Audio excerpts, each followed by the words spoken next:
see. Something's going to happen. Something wonderful.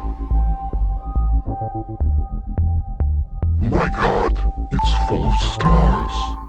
Hey everyone, welcome back to the NY Patriot Show. Today will be the third and final installment of this amazing series that I had so much fun doing with my boy over here. Thank you very much, Louis. This is part 3 of Planetary Magick, and I am covering it with Louis. Well, Louis covers it on his own show. I had decided to have him on for it, but I figured since I knew something about it, we could do it together.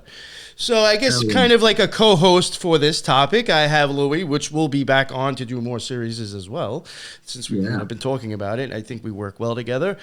So yeah, this is the third and final episode, and Louis, just in case somehow someone didn't listen to the first two and don't know who you are and they just came across my show, please let them know about your podcast and what you do as well. Yeah, thanks, NY. So, my name's Louis from Uncannymysticminds. And, we've just been rocking it out, and I've been having a lot of fun, and it's nice to do, like, projects, you know what I mean? And then to be able to, like, dive, like, a little deeper into stuff, and then, so that's what it's all about. And then, and the great thing is, like, we both see, I feel like we both almost see the same thing, but from a different angle. Which, when shit like that happens, that's great. I think that's when, like, people start putting pieces of the puzzle together. Not everybody may have an answer by themselves, but collectively, I think we can see a bigger one.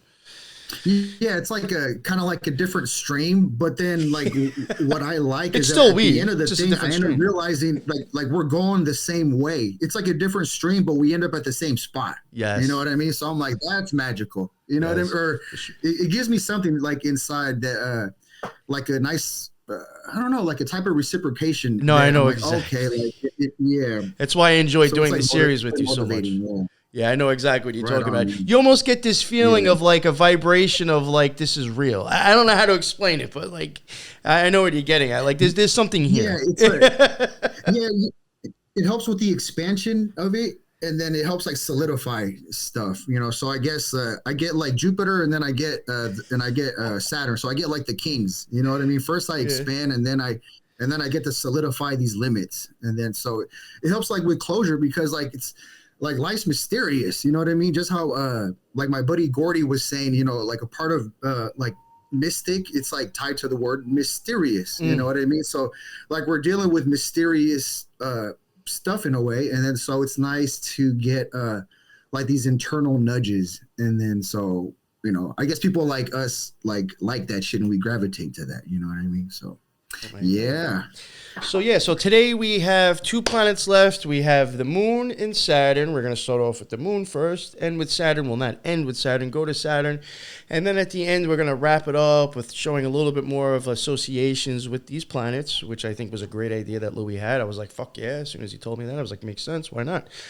So that's how we're going to end this series. So if you want, Louis, I'll let you start it off if you like. Yeah, let me start it off, please.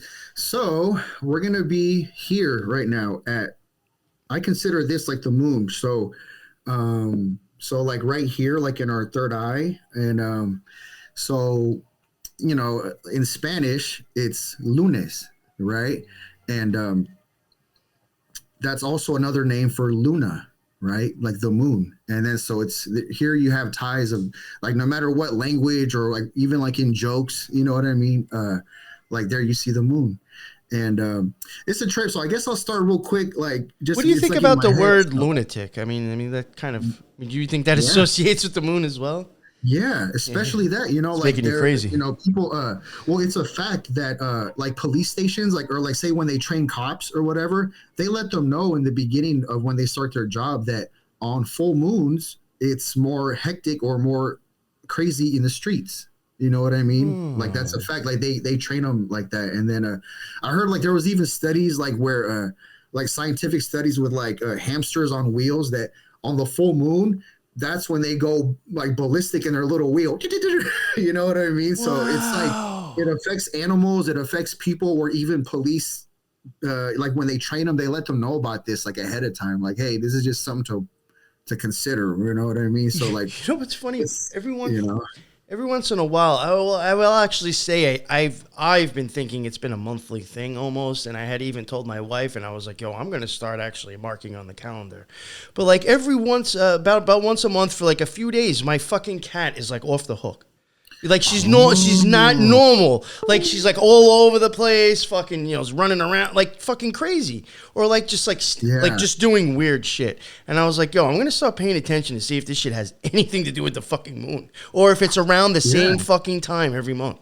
It's really weird for sure. Yeah, like for me, like my own personal life, or I'm talking about like myself. It's kind of hard for me to see the correlation. Like I haven't gotten too deep into feeling that one, but what I've noticed in general is that at these times, the freeway, because I drive a decent amount, you know, especially on the freeway or whatever, right? I noticed that in those times, the freeway is more nuts. You know what I mean? With the collective out there. Yeah, like it's more hectic. They're more like hectic. Like, you know how like parking lots during Christmas, how everyone in the parking lot is acting like a maniac. Yeah. On full moon-ish times, I noticed that their freeways are like, they have something to that, like a little bit. That's very interesting. I've noticed that. And that's weird. Yeah.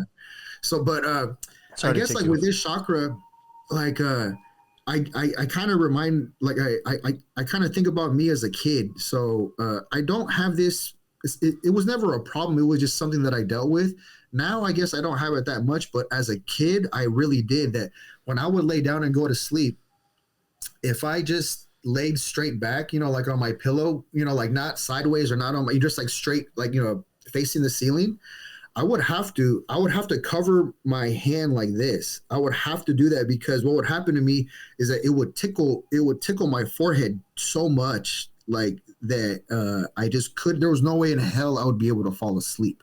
So this was me as a kid. Wild. Yeah. Now I don't have that problem, but I'm not sure if it's because now I'm more of like a side sleeper, and I'm like a Tasmanian devil sleeper where I just spin around and shit, you know, which I know is not that good, you know, but yeah, like that's just something that I had as a kid, and it didn't feel bad. It just felt awfully tickly. Were so tickly that like I had to freaking cover it like this. That's if I wanted to fall asleep. And then what I ended up doing a lot of times is that if I got tired of having my arm here, then I would lay on my side. You know what I mean? To stop that. But if my forehead was facing straight up to the ceiling, to the cosmos, it was like too much. It was like too much for me. It was like too tickly or something. It's really weird that you said that, because I know for a fact I fall asleep like that sometimes, but it's never because I feel something tickling. I just end up fucking in that position, which is, now you got me thinking, man. Yeah, because we have to cover these things maybe at night, because if not, it'll be too, like you'll be too amped up. You won't be able to recharge. You know, it's fucking weird. One of those things that make you think. Yeah, so it's like, so with the moon, I think of like the two, you know what I mean? Like the sun is one, and then the moon is two. So I think of like the moon as like, it's like a reflector of the sun, because the sun, that's why like during like say peak hours of the sun, if you will, people aren't doing the sun gazing shit. Like how we talked in the earlier shows, that when I do that stuff, it's usually in the evening, like say 6:30 at night, whatever, when it's going down, or early in the morning, like from 8 to 9 in the morning. Like I wouldn't do it typically and that's because the embodiment of the sun can be very harsh, right? So the moon does the opposite thing. It's like it breaks down. So then there's the reflection, you know what I mean? So that's why it's always like my sun sign in the zodiac, here it is, but then the breakdown is in the back, like the moon, like dark side of the moon, like the hidden aspects, the part that either we hide or we don't want no one to see, a little bit like that. It's like more mysterious for sure, like that. Well, I mean, it comes out in the dark too at night, so yeah, exactly. On top of that, right? So when we're asleep, we're giving this, like, you know, like it's all out there. You know what I mean? You know, like what you said is that, and it's funny, I had even said this, I think, to you before we started recording. You just said yourself that you think it's kind of like a reflection of something. And I've even said to you, in my opinion, when you use the Kabbalistic tree of life, by the time you get down to the moon, it's taken all those other spheres and now it's reflecting it. This is just my opinion. And now it's reflecting it here and creating Earth, or reflecting it on Earth, or whatever the fuck it is. So I still see the reflector. Yeah. Yes. Yeah. I guess because if I say reflection, I think of like mirror, so that kind of throws. But I say reflector, right? And then kind of like a projector, and then think about this: the silver screen. The silver screen was off a projector, right? Yeah. The magic of Hollywood, and then a big color that's tied to the moon is like silver and white. I've compared it before to like from X-Men. Storm, her hair, how it's like gray and like white and silver and white. It's kind of like that. So that's a good example. That's like projector shit. The silver screen. You know what I mean? And then I guess like so besides like projector, I also think of like it's nurturing. So the sun is masculine, one, and then the two is more feminine, more nurturing. And then when I think of that, I think of like a baby bird getting fed by his mama. So a part of my nurturing aspect, and then even you have it too, because this is a part of what we do during doing this podcasting shit, is that we're breaking down stuff and like we're filtering it or funneling it for other people to receive it.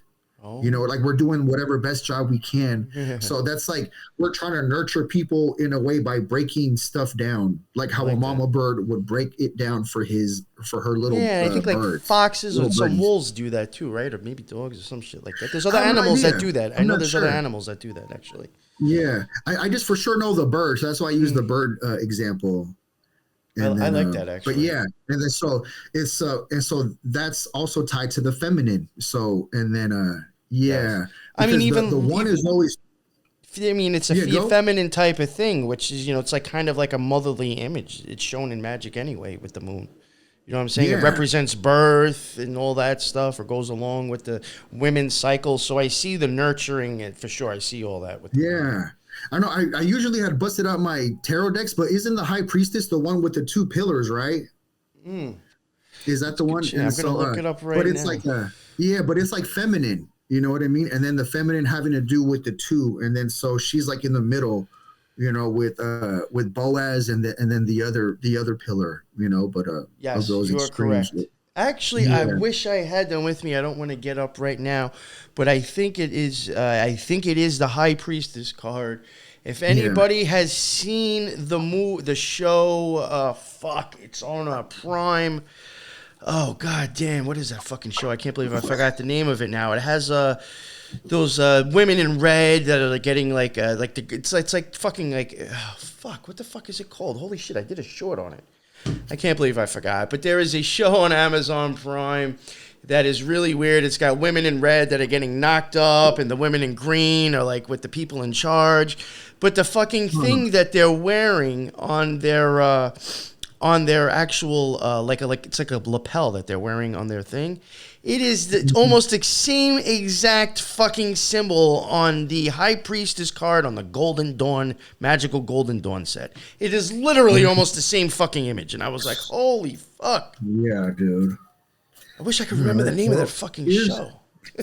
Well, here's the moon. Here's the moon. Here we go, yes. So we got like... And you know what? I think that river going down the middle is showing you the flow. Oh, right. And then that's why it's like the moon is like in charge of like the tides, like the tides. You know what I mean? That's probably why on the full moons it drives people wild, because what are we made mostly out of? Like water and blood, right? Mm-hmm. So then this stuff is like swishing in us, and then at certain tides it's pulling us in different directions, if you will. And for a real mind fuck, look at that card for a second, Louis, and what animals you see on there? The wolves. Now think they're like the dogs that turn into wolves. Now think dog and wolf. Now say those backwards. God and flow. God. There you go. Bing bong. Yeah. Bam. Bing bong. See? And then like right here, I'm thinking about like, I mean, I know we're in November, but I think about like how wolves, because Halloween just happened. You see the wolves, because I saw some movies too. They turn into that shit from the full moon, right? And what destroys them? A silver bullet, and silver is associated with the moon. Oh, look at that. Yeah. Bing bong. So, yes.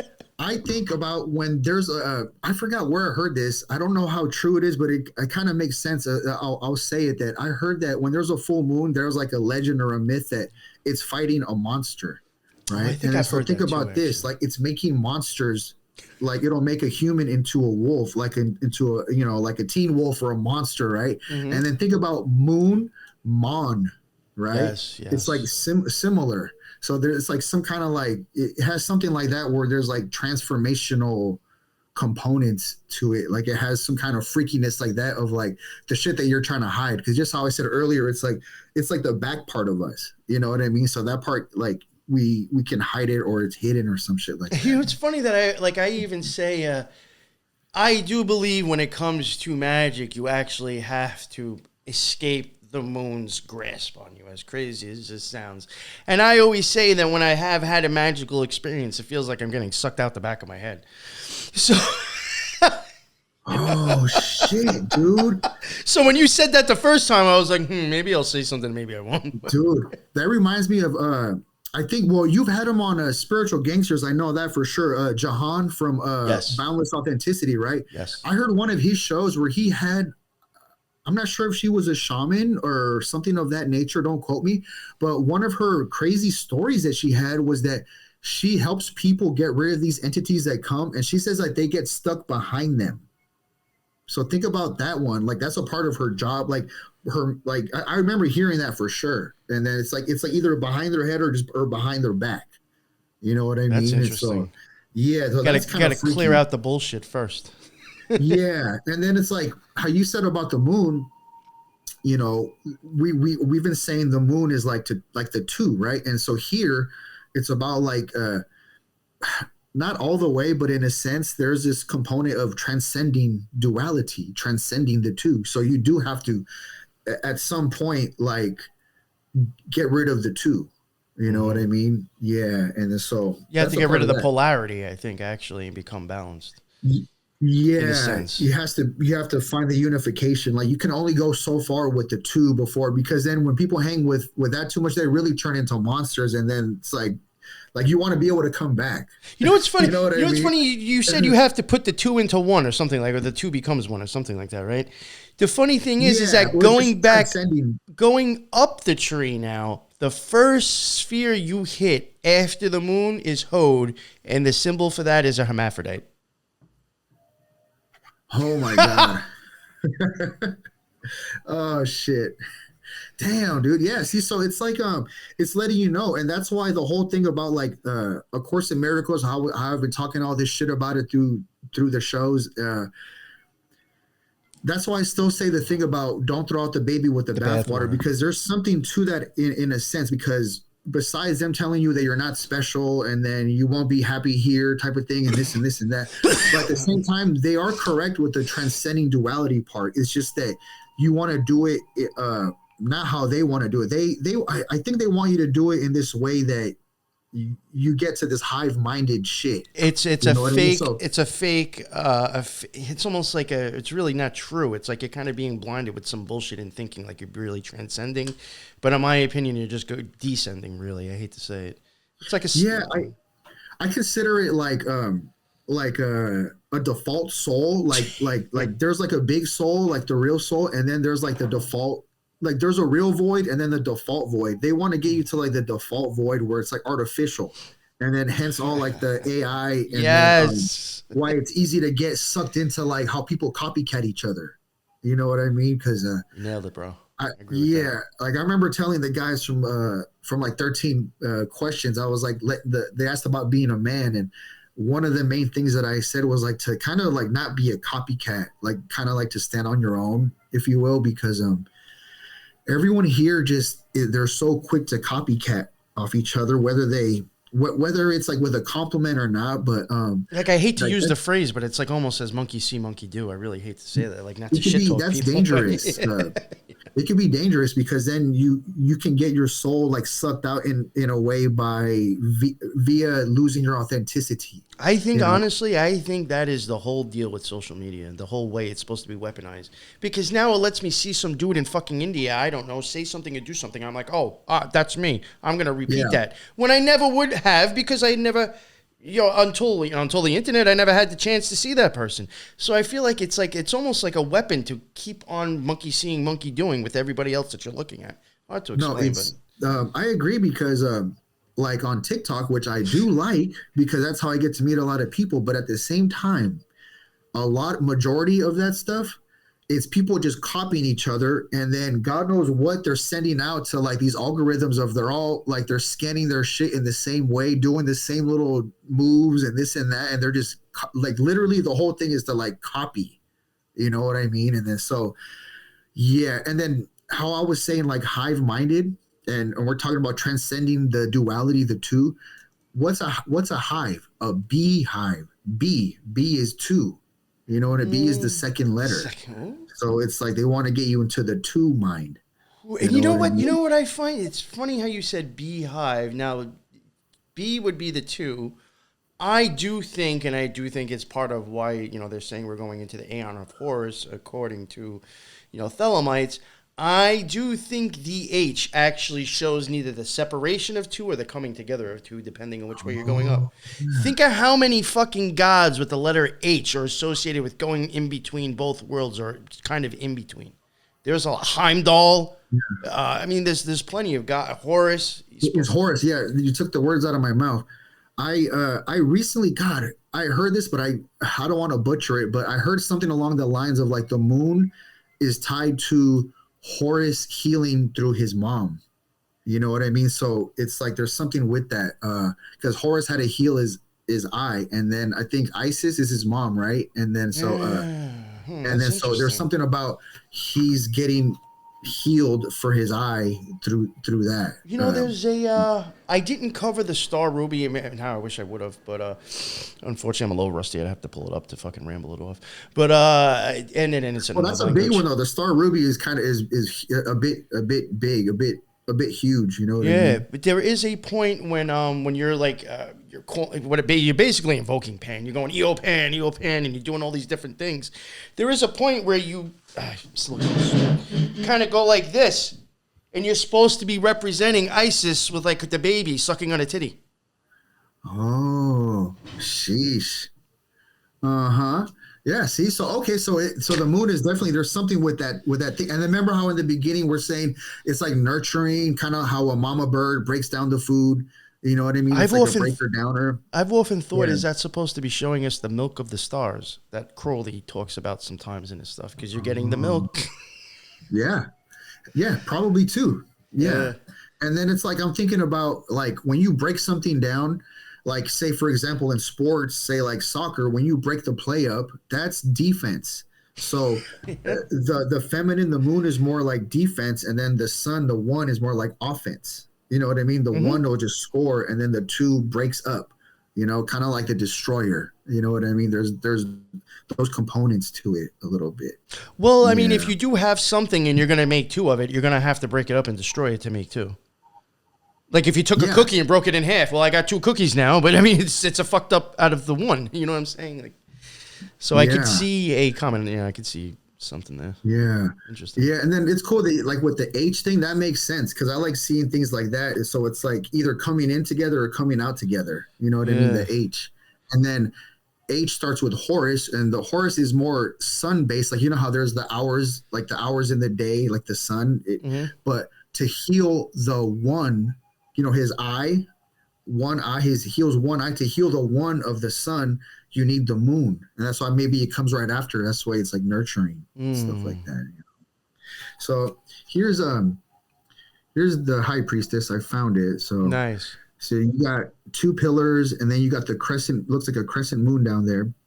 So when I think of like the crescent moon, I think of a Egyptian Thoth because it's on his head. And then even for me, I think about the damn beak. I think it's like because I think he's more tied to the crescent moon as opposed to just moons in general. And then so that's like the little beak as well. And then he's obviously affiliated with like magic and like initiating like magical stuff in people. So that's kind of how I see the moon for sure. The moon is like very super magical. Like that's why your third eye, you can see stuff that normal people like would consider unnormal in a sense. You know, like where like you're having visions. It's stuff that you won't even tell people because they'll think you're crazy. Yeah, like or the stuff that just hits you and then like you can't even explain it. Or like it would be very hard to explain it because it came like in a straight vision. That happened to me. Yo, last night, there's been times where I've tried, and like I was just like, how the fuck did I never think it was like an aura? I was watching Good Omens last night on Amazon Prime. I find it kind of funny and entertaining. It's actually, I suggest people to check it out. It's an angel and a demon. You got Crowley is the name of the demon, and there's an angel, and basically the Antichrist has been birthed. And Crowley, believe it or not, is a demon, kind of goes to the angel, and he's like, do we really need to end the world? Like, does everybody need to die? Maybe we can try to raise this kid together and actually make him normal so he doesn't destroy the world. So that's kind of like the whole idea. Yeah, I know. I actually kind of like it, but fuck, now I forgot where I was going. Wait, what's the title of the show? Good Omens. Yeah, now I totally lost where the fuck I was going. And that's on Netflix? No, Amazon Prime. Well, Amazon Prime. I think I have that too, actually, now. Okay. Even though I don't watch that much like TV, I'd be watching like when I do watch something before I go to bed, I'm watching like lately I've been watching these poker live streams, you know, from Hustler Casino. These fools get wild. They get wild.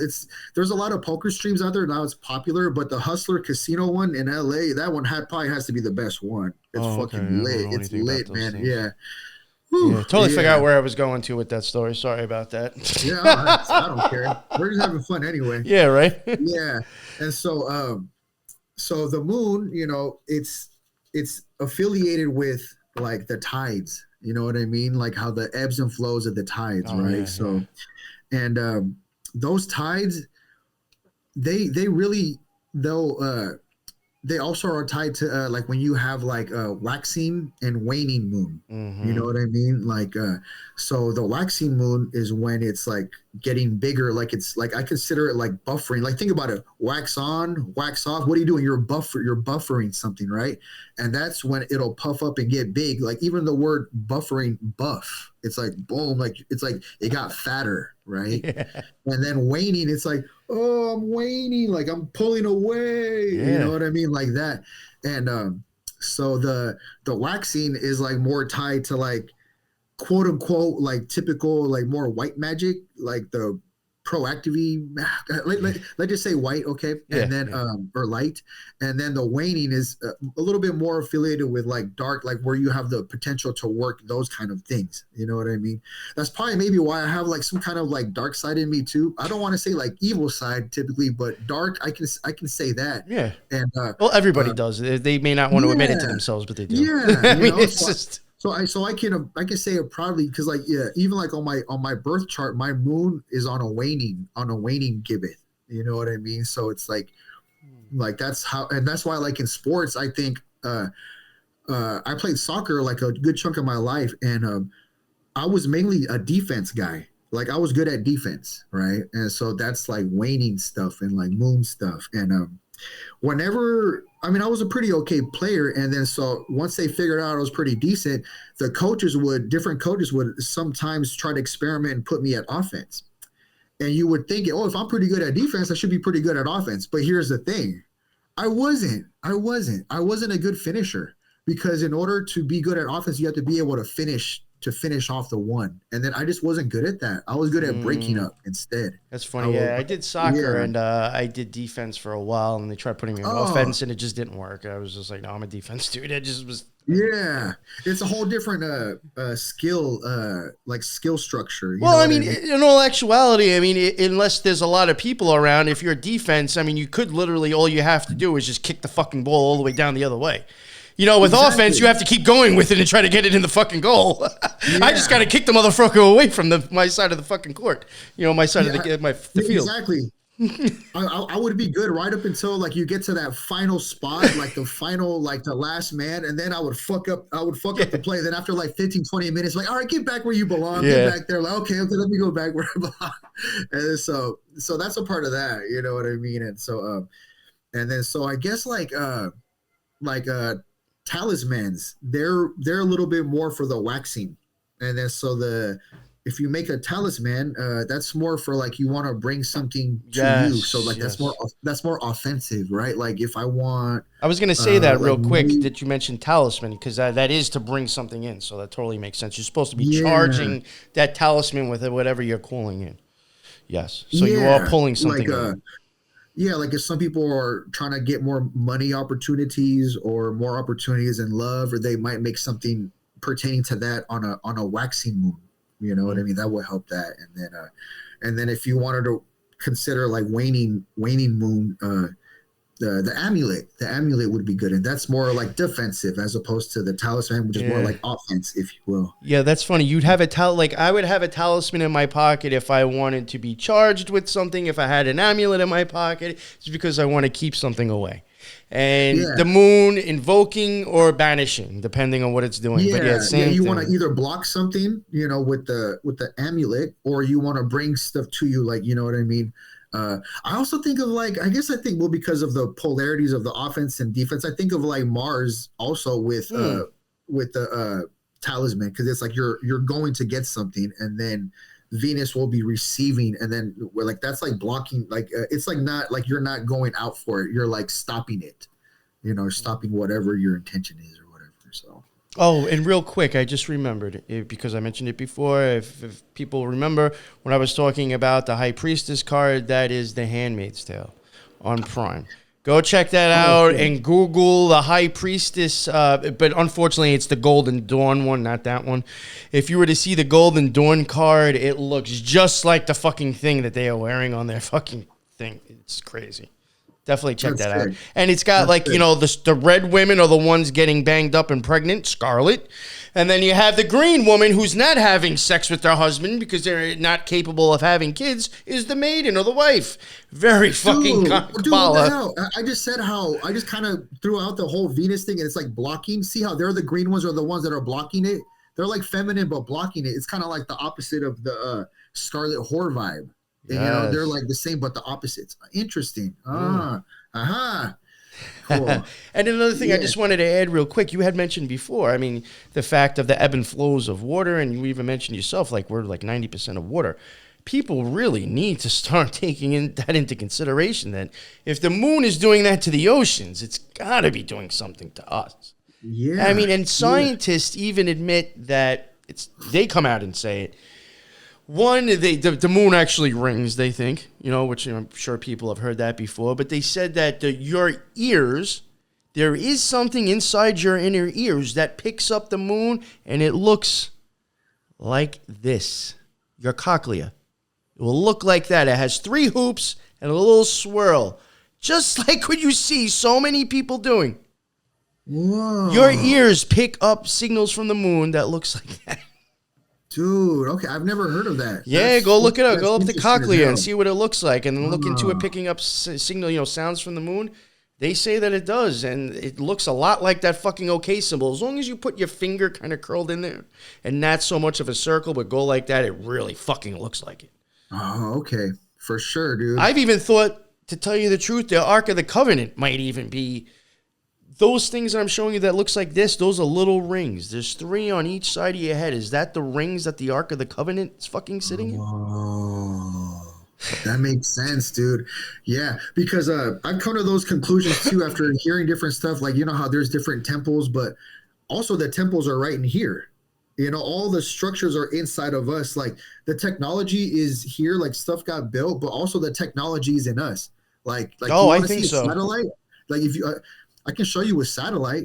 Here it is. Here's another satellite. Like these are considered satellites. You know what I mean? And then all the other stuff like I don't have the information on all like the cranial things, but like it's all the steps. How we have the 33 vertebrae and all Mm-hmm. that. So it's like all the technologies in us. So that's why again I'm a big component of like organic, like natural nature because yes, I like technology. This is how we're talking. So it's cool, man. But I don't want to I want to avoid any kind of hive mindedness because Mm-hmm. Mm-hmm. I think that's like what happened in Atlantis is that people rejected the technology internally and then they went for that external and they doubled down on that and they wrote it all the way, until fucking kablooey, and then so yeah. the technology's inside of us, and then people are trying to replace like the Merkaba, when the Merkaba is actually that's inside of us only. And then so later on, once we develop that even more, then that's when we can play with each other, like in different worlds, like in astral worlds or whatever worlds, like we can be like these light, we can be lights instead, and then but still have our soul essence. And then so like there's different, like, so there's a way to play like that too. So that's why I'm more in that direction. Like I'm trying to embrace the technology that I am, you know what I mean? Yeah. And then yes, I like podcasting, and yes, I like technology and all that, but I also take it with a grain of salt, because I definitely know that we already fucked it up before by going so hard on technology, and then we're doing, and obviously you see what's happening in the world. I do not believe this is our first already rodeo. This is not our first rodeo, I don't think. No way. We've been there, we've come and gone with this shit, I think, already, like you said, for sure. Yeah, and so it keeps coming back, you know what I mean? Yeah. And then so yeah, like, so I want to be organic because I want to be able to think for myself. God damn it, you know what I mean? And so yes, yeah, I even that's how think, that goes. and real quick, and then we'll drop the whole arc thing. But like, have you ever heard how they say they even think the arc was built to where between both wings you might have been able to create electricity, or you're supposed to get a spark? I actually think the wings are the both half of the brains, and that spark that it's supposed to create is supposed to be down the middle and you hemi-syncing and escaping the Matrix. Oh, that makes sense. Because it's like a volt charge. Like, when someone is like, they need like a help at the hospital, it's like, oh yeah, when it jumping cables. Yeah, they have to connect them. I honestly think, okay. as crazy as this sounds, vibe. as I'm going to be honest, as crazy as it sounds, I think I might be onto something. Call me crazy. I think Native Americans, Indians, whatever's the right term to say, because I've been corrected, they're Mohawk and the Romans. That fucking shit is showing you fucking hemi-syncing. I'm sorry to say, but that's what I think it is. Yeah, dude, you're right. And we know that, especially like in Indian traditions and older ones, they know, even in what do you call those, the ones in Germany, I forgot what they call themselves, but the ladies would have super long hair and they would be psychic. Oh, okay. But anyway, yeah. So the power is in your hair. A lot of your power is in your hair. You know what I mean? And then a lot of women especially know this because, yeah, but a lot of women especially know this because they embrace that. And those are like the super psychic chicks that you'll see. They'll have like this crazy long hair and they use it. It's like a type of antennas. Like maybe they get tickled with it in the ether. It tickles them back and they're able to hone in on stuff. It's like little feelers or something like octopuses have in like their a lot of fucking tentacles. moon stuff. Yeah, it is like just how the little bugs have their little things. We have our version, and hair has to do a lot with that. Like, look how you have static. You mess with the balloon, and your hair will start playing tricks. So it's showing you right there, like as like a little science experiment. I've honestly even wondered what the fuck's up with like a cat or a dog's tail. Like, what's going on with that? Like, is it really them, or is it just like they're not doing anything with it and something is? I don't know, as crazy as that sounds. I've even wondered about my cat's tail. Like, if you watch it, it's just like, I don't know. It just makes things I think about when I'm stoned. No, it's like some kind of balancing thing. I even think about like maybe like a snake too with its tongue. It's doing something similar. Like it's kind of checking out and balancing itself out in a way. Like, well, at the end too, it splits out to two actually. So could that be the two going into one? Wait, I didn't hear you. The what splits out to two? Doesn't the tongue kind of have like a split at the end? Oh yeah. Well, look at NASA's fucking little emblem. You know what I mean? It's just like that. Yes. Yeah. Oh, yeah. So it's like doing a weird balancing. Like, you know how some animals are nocturnal and they use whatever things to other senses, but it's like you're figuring out where shit is. You're balancing and calibrating yourself. Oh, yeah, that's what bats do. They're sending out sonar so they know where the fuck to go. So they know how to balance out and fucking fly around.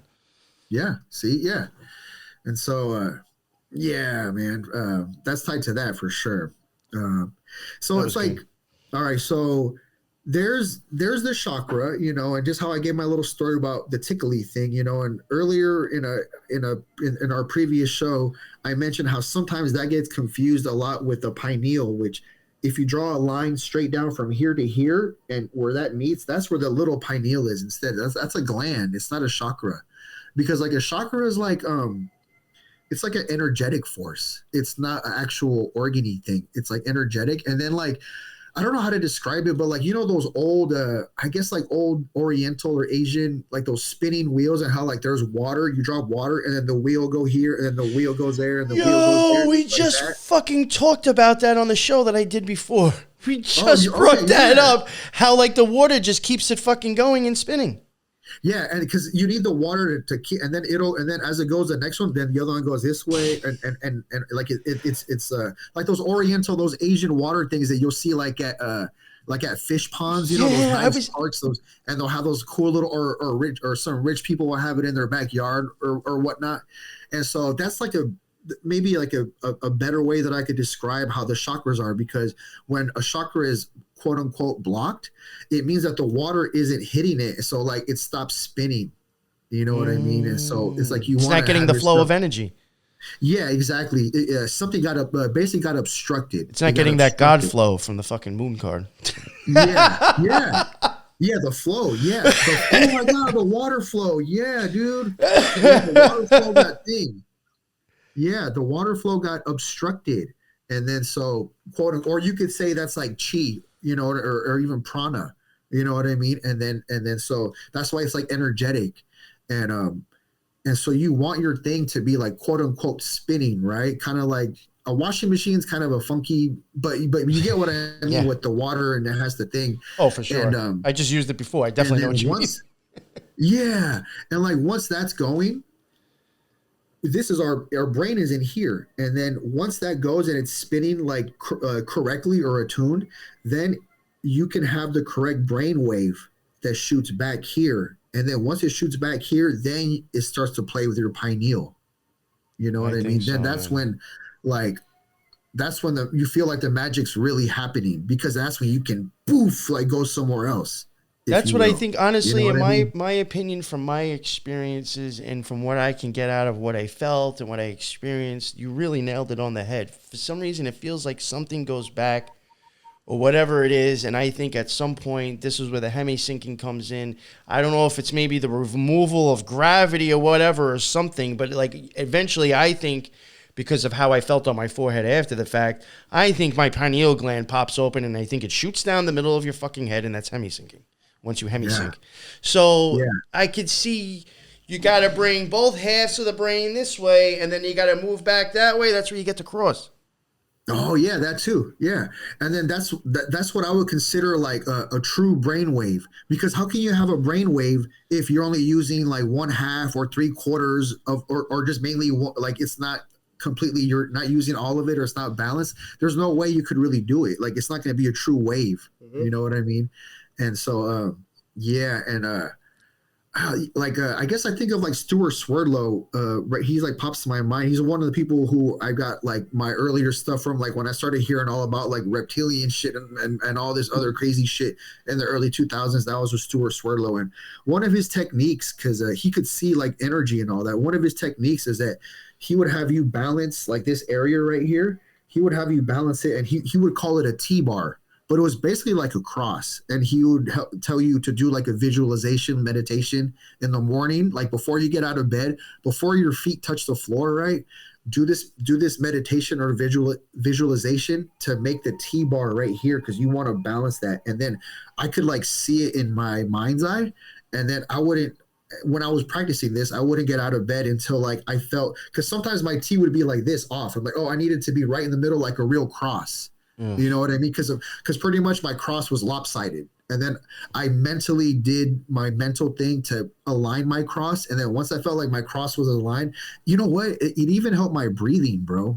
Oh, I believe that. I aligned my cross, I could feel like my I could take deep breaths. You know what? Oh, you might actually be breathing the correct way that way. You know, you're breathing with your stomach instead of your chest, actually.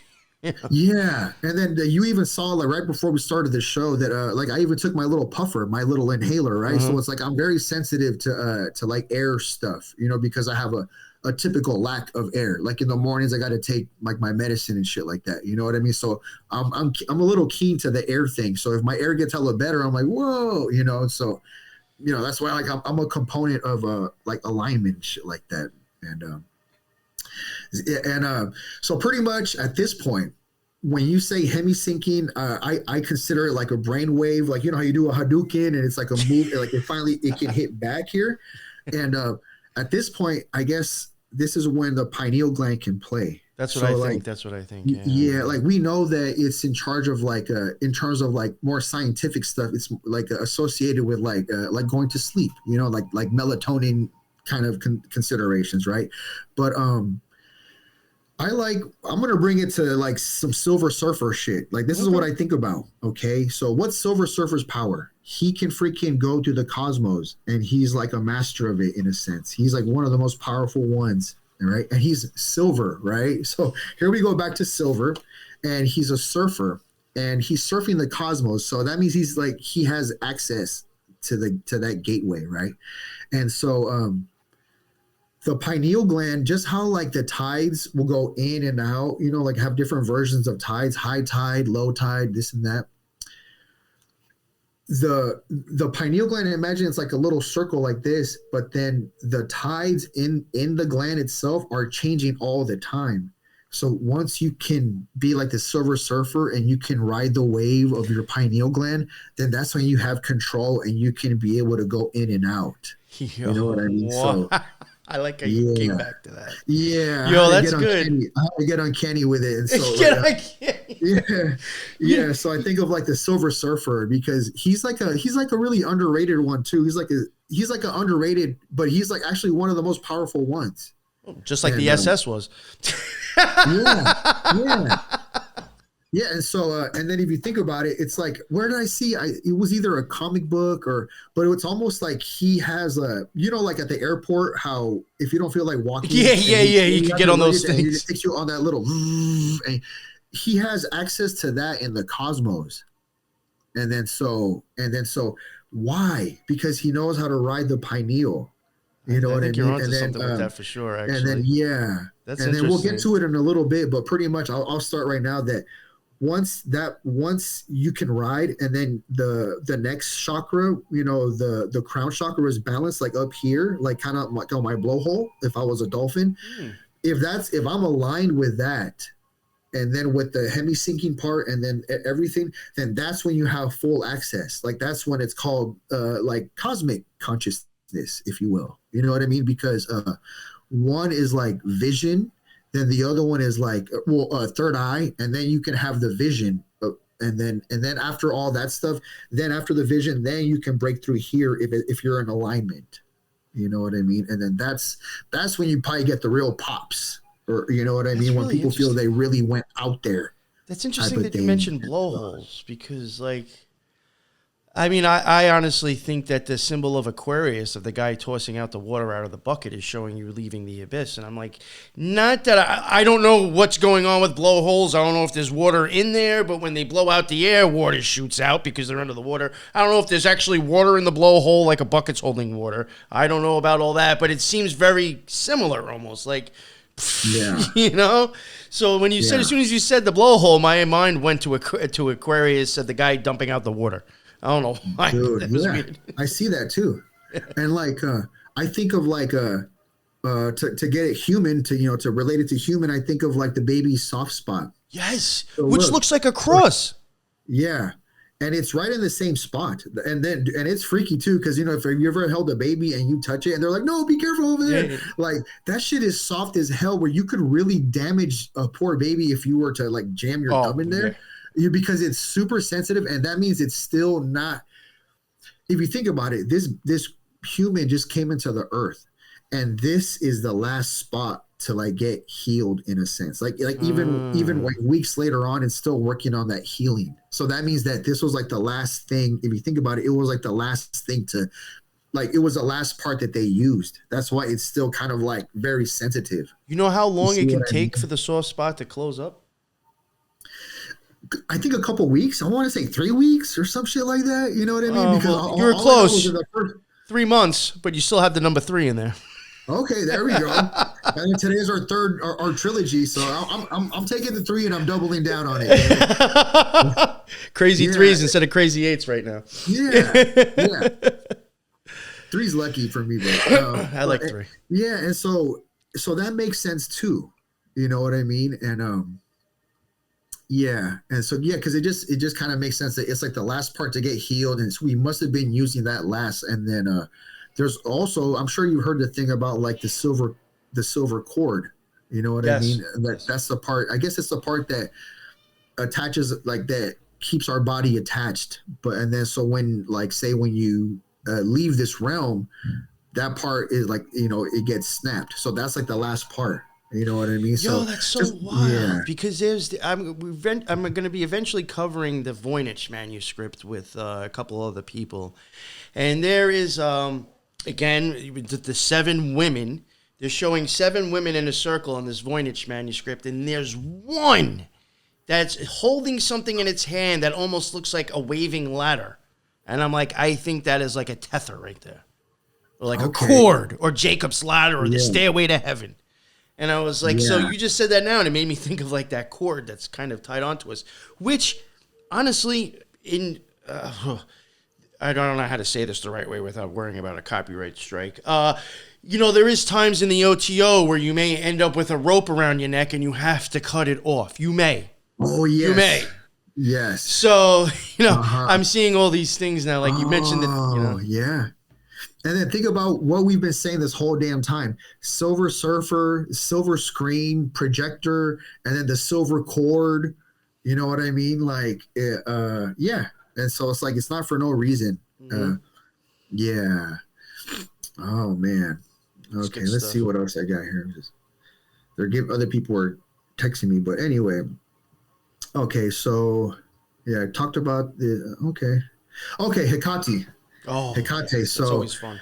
In one of my old things, I had put Hecate in because of when I had read about the twin torches.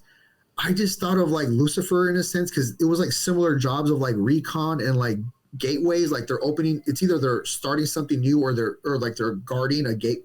But actually now, it's been a while, and in hindsight, Hecate's the moon. It's more with the moon because you know what I think yes, you're right. I think it's associated with the moon more, but I think the reason that she has 3 things to it is because you have the moon, which is feminine. Before what I mentioned, the green maiden, and then for Saturn you have the old hag. So you have 3 actual, same thing as the Morrigan, really. It's a 3 thing. I mean, for my Twin Peaks fans, I think when Audrey is inside of the red room, One-Eyed Jack's, and her father ends up walking in and she didn't know it was a fucking clone, owned the place. She's got 3 different fucking masks around her. It's very weird. It's very much, I think it's a symbol of Hecate, actually. Oh, so where's the, because I think the moon is like with or at least Hecate, or the moon is like with the crone, but isn't like there are 3 of them? There's the crone. Well, again, like I said before, I think kind of the moon takes from Saturn in a sense, and again reflects it, like we were saying. That would be why the old hag of Saturn is with Hecate. Oh. It takes all of those to go into, I guess, the moon and then project it. You know what I'm saying? Okay. I think it's showing you the projection of all 3 of the female elements, or the 3 female things on the tree of life, and then projecting it to the, here. So you're still right about the moon. I just think it's showing you the other feminine associations that have influenced it, maybe. Before it got to the moon Hecate. Yeah, like there's like the three different faces in that. Yeah. That's what I think. Okay, I could be wrong. Sense. I could be wrong. Yeah. But that makes sense with the maiden, the crone, and then the other one, I forget. But, Okay. The mother, the maiden, and the crone. Okay, there we go. And they're all nurturing in their own ways and just in different phases of their life. You know what I mean? Yes. Okay. It's like, and then so, and the reason the maiden is because she hasn't given birth yet, and she is of no spot. She doesn't have spot. Now the moon has spot, gives birth, and is associated with blood. Like, is that all bringing into this physical reality? You know what I'm saying? Okay. Yeah, for sure. Yeah, that's dope. They all got their jobs, yeah, their qualities like that. Okay. Yeah. Like, I think how we were saying, like, with the moon earlier, especially with the crescent moon, like I think of like Thoth, right? And then he was about like magical like initiation, or once you start getting into like magical stuff. And then the same thing with Hecate, like is like, say for like witches, a lot of people who are getting into like the witchy stuff, they end up getting with Hecate. Like either she calls them, or that's like their first stepping stone before they start getting into like a bunch of other stuff. And what I've heard is that when they work with Hecate, like it's like an initiator, and then once Hecate did her job with that person, then she's kind of done with them in a sense. Then she like lets them go off. Like even if they want to keep working with Hecate's like, no, like I'm done. Like we did our thing. Now you're moving on. Like it's like kind of just like an keep it moving. Yes. Keep it moving. Keep going forward. Yeah, there's no reason to come back. Yeah, keep moving. She like she just works on orientation day, and then after that she's like, all right, I don't get paid enough for this shit. Like you got to go to the rest of these people. I'm just training you. The job is yours after the fact. Yeah, like a trainer. Yeah, like a trainer. Yeah, like getting Oh, you know what I want to mention real quick about Thoth, because I forgot to mention it before. It's just one of my experiences. I can only go by, who knows if it's real or not, imaginary. We mentioned Thoth, and I said how the crescent moon's on his head. Now, it's actually like a different way. It's not the crescent that we normally see when we look at the moon. It's kind of like on a 45-degree angle. When I would have my weird experiences and I would start to get that circle vision, it would start to look like an eclipse, a black circle with light coming from it. And this is where I honestly think the all-seeing eye might come from, or the whole idea of it. This thing looked like a moon, but opened from the bottom up. Whoa. And I was like, yo, is that why Tote's fucking thing is the opposite way on his head? And again, he's associated with the first sphere after the moon again, going back up the tree. And I was like, yo, what the fuck? I'm like, this is like shit that I saw in my mind when I was having a magical experience. Wow. Yeah. Dude, that's wild. Yeah, it literally looked like a moon waxing or waning, but from the bottom to top, which makes it almost look like an eyelid opening. Yeah. And I was like, yo, it was fucking shit freaked me the fuck out. Yeah, like I think because with Thoth, I think of like, and he's associated with magic. He saw the universe get created. Yeah, like I think of like Mercury too, but think about how they're connected. You know what I mean? It's like here, like one after the other, and then like sometimes like so. I maybe the more masculine aspect of Thoth is like down here, right in Mercury area, but then maybe his feminine aspects are up here. You know what I mean? It could work too. I mean, he's also associated with the moon when it comes to like some magic stuff. They do associate him with the moon too, so I could see him fitting both. Yeah.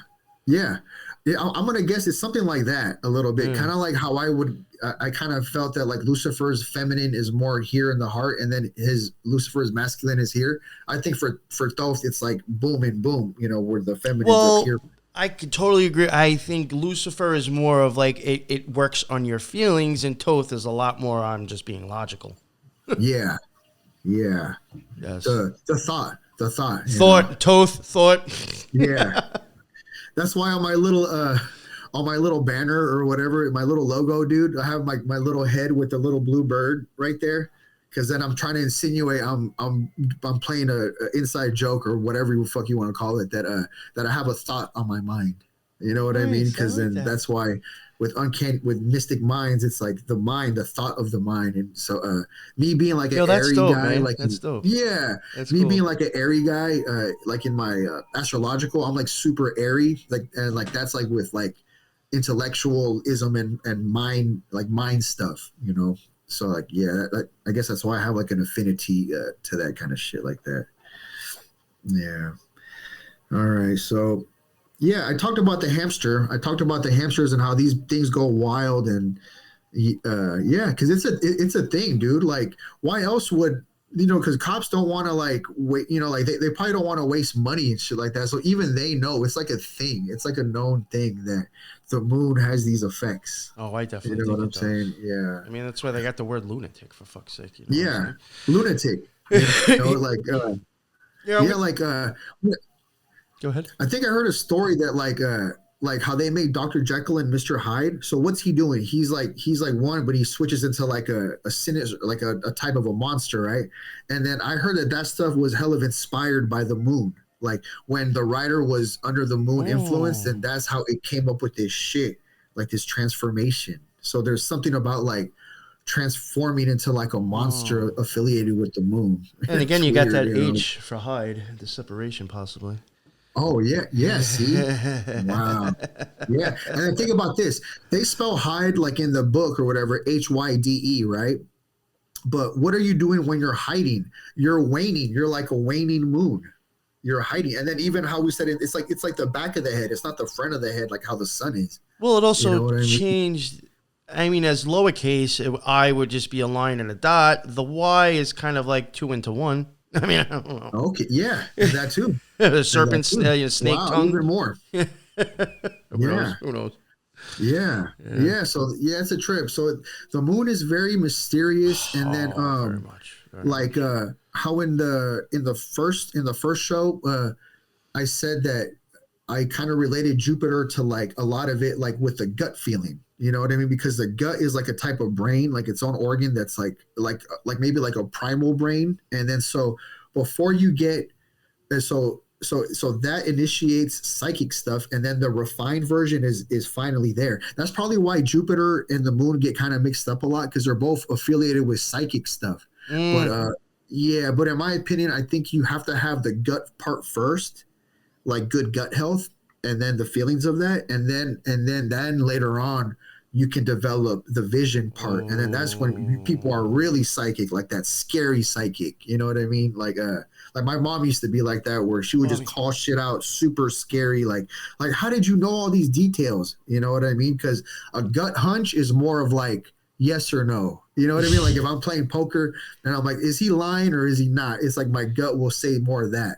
But then once you get these crazy, like how there's some very psychically developed people, that's because they develop this part afterwards. You know, like the third eye, and then the pineal is really good. You know, and it's like, dude, it's a trip. Like with the pineal gland, I think it's super important, because a big indicator that I know of, like if someone has a pineal gland or not, is like I ask this question either to them directly, or I don't really ask them directly, but I ask it to myself about them, and I kind of usually get the answer. Like I'll ask this to myself about them, be like, is this the only world that they know? Like, do they primarily live in this world? You know what I mean? And then and a lot of times people are like, no, right? Like I could feel like, even if I give someone like a pound, I could feel like they're like meat, like you know, people say I'm like a meat suit. They feel like a meat suit or something. Oh, yeah, I do. Yeah. Well, I think we're stuck in a flesh suit. That's what I say. Yeah. But the thing is, though, but the difference is that you say that, but you also have experiences of other worlds. Yes, yeah. You've Which done makes it, me so- think I'm stuck in a flesh suit. That's the only reason I think that is because of those okay. experiences. Yeah. But at least you come around with it. Yeah, A lot of people with the pineal gland blocked, they've never, they can't recall any experience like this. Like all they really know is purely this. And then it's a trip, because I could feel like tension, like in the back of their head. Like a lot of people get this tension, like I forgot there's a certain name like for people it. that are on computers like 9 to 5 all day. There's a Because name if for they're that. on a I'm trying to think computer- of what it is. There's a specific name for Yeah, that. like they're Attention headache or some shit like that. It's yeah, called. like all this shit, and then imagine being on a computer all day. So you're like this, and then they're like this, you know. So all this gets hella tense. I could tell people with a calcified pineal gland, they have hella tension up here, and like this can't get broken. And like, imagine if you try to like stretch your neck around, they probably won't have that much of a range of motion. Like they'll be very rigid up there. And yeah, and so that's a thing for them. And so that's why for me, I think like things like meditation is hella good. Drinking hella water is hella good. Like, you know, I saw this one lady that I knew she had a calcified pineal gland, and then at work, and I saw her one day getting her little like container like this, right? And I fill mine up at home, right, with like a filter water, you know, whatever. I'm not that special, but she was using the straight up old faucets, like the old, like the old kiddie sinks. You know how kids used to drink out of the thing? Yeah. They're from like 1970, whatever year it was. You know what I mean? And I'm like, in my head, I'm like, who even knows what's going through those pipes? Dude, and like how like, dude, that water is not clean and then I'm like, no wonder she's calcified, because she's drinking this shit every day. Like that shit gave me. It's a like clue slapping right there, too. cement on that fucking pineal gland. Yeah.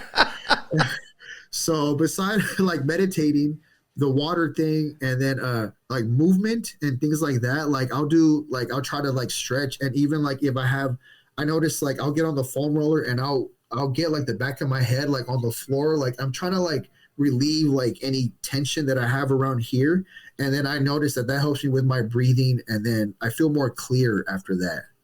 You know what I mean? Because like if it's physical too, it's gonna mess with it mentally. You know what I mean?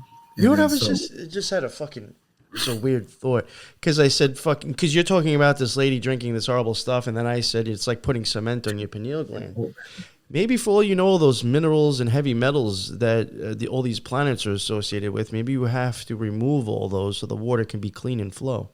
I mean, fucking, I don't know, man. Dude, it just sounds fucking weird. That's true. And then, yeah, and then see. So now we're talking about water again. How we were talking about water with the keep coming back to the moon, water. how it influences that, and then I imagine, even though the pineal is a gland, I imagine it like the way I really see it is like Silver Surfer riding a wave, because it changes all the time. It's going to be higher here, and then it goes back here. Like imagine like you're in a little ball like that. You got to go with the flow. You're playing with the water. Yeah, you're playing with the water, right? And then going with the flow. Going with the flow is more feminine, right? Because someone that's masculine, they don't go with the flow. They want to lead and take charge. But someone who is like a nice co-host, you know, like I like being a co-host too. I like going with the flow. I like to be able to like adapt. It's like more adapty. Yeah.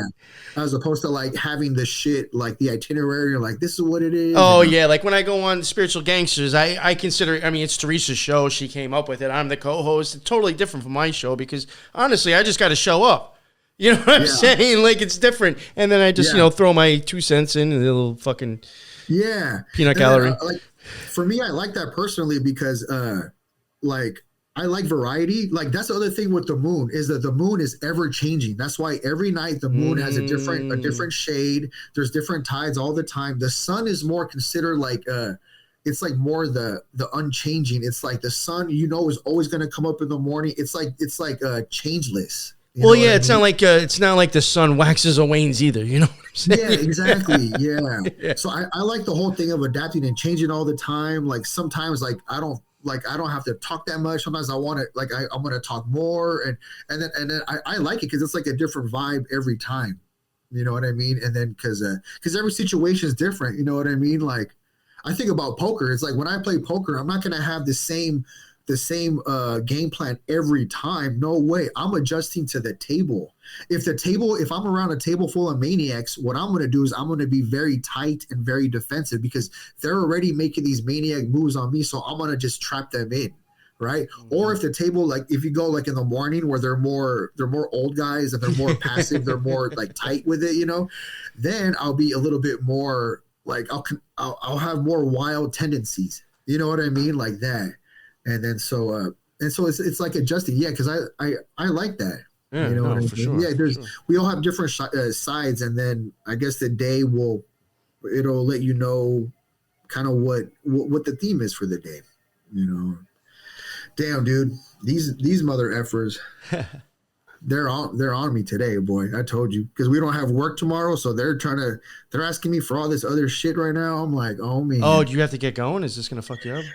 A little, like, I would think, like, I guess sooner than later, like. All right, because I was going to say, I can show my stuff, edit all this out, and then stop it here, and then me and you can continue, and I'll just put it all in one episode, if that's fine.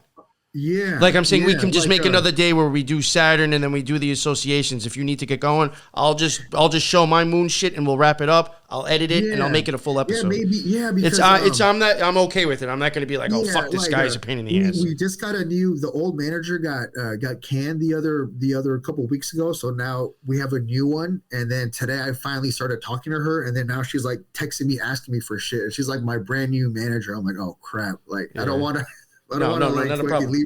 Not a problem. I'll pull up my shit real quick right now. I want to be able to keep this on the hush. Yeah, you don't want to get busted, and then they're like, oh, now we got to check this guy, make sure he's not podcasting every other day. Right. I know what he's saying. They're gonna be walking the halls like, what's this guy? Yeah, what's he doing? This guy. Oh, here we go. So you can still see our faces. I figured I'll cover this real quick. We'll cover the notes that I had for the moon. Here, just with the moon, the numbers 9, 13, 81, and 999. What I find interesting that I just want to mention real quick, again, I mentioned something about thinking the moon reflects Saturn. The number for Saturn is 3, so you can get 93 out of that, just like Thelema in the OTO.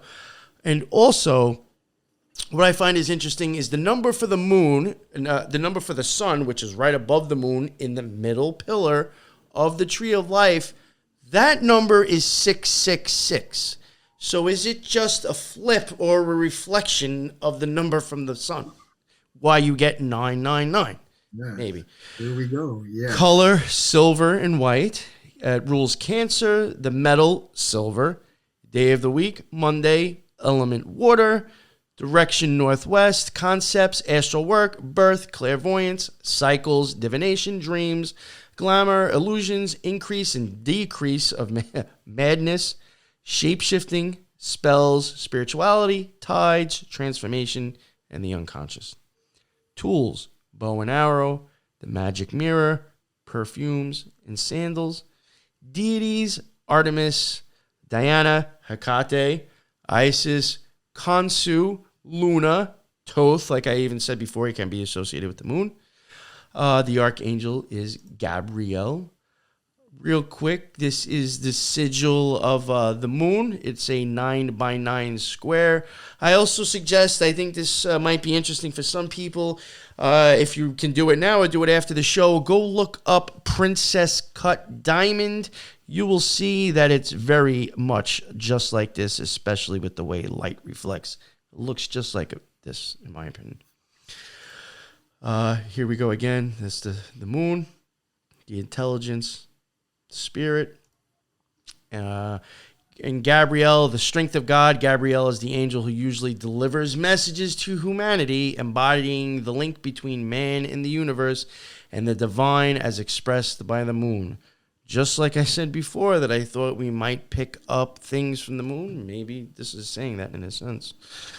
You know, yeah, I think I'll leave it there. Yeah, that's a trip. How, like you just said, like, you know, we've been saying it's like a reflector, right? Reflector of like the sun, and then which out of the classical planets, it's in the 7 classics, but those are the 2 luminaries. You had even said yourself before, it reflects the sun, so the 666 is now 999. Yeah, see, and then they're the luminaries. So like those 2 out of the 5, right? Because you wouldn't say that Mercury or Venus is one; they're just classical. Right. And then, but those are the 1 and the 2. So there's like a special relationship with that. And then, so yeah, that makes sense. You know, like just like that, totally different outfit and totally different place. That's magic. No, but yeah, we're boom, right? Just like that. Bing pong. Bing bong and the whole 9 and the whole cake. And it's perfect to segue into Saturn, but yeah, we had to split up the recording because time permitting. But we are going to be finishing this episode now, and we are starting off with Saturn. So right. I don't know, Louis, if you want to take it away like you have been, and then I'll end it with mine. Yeah.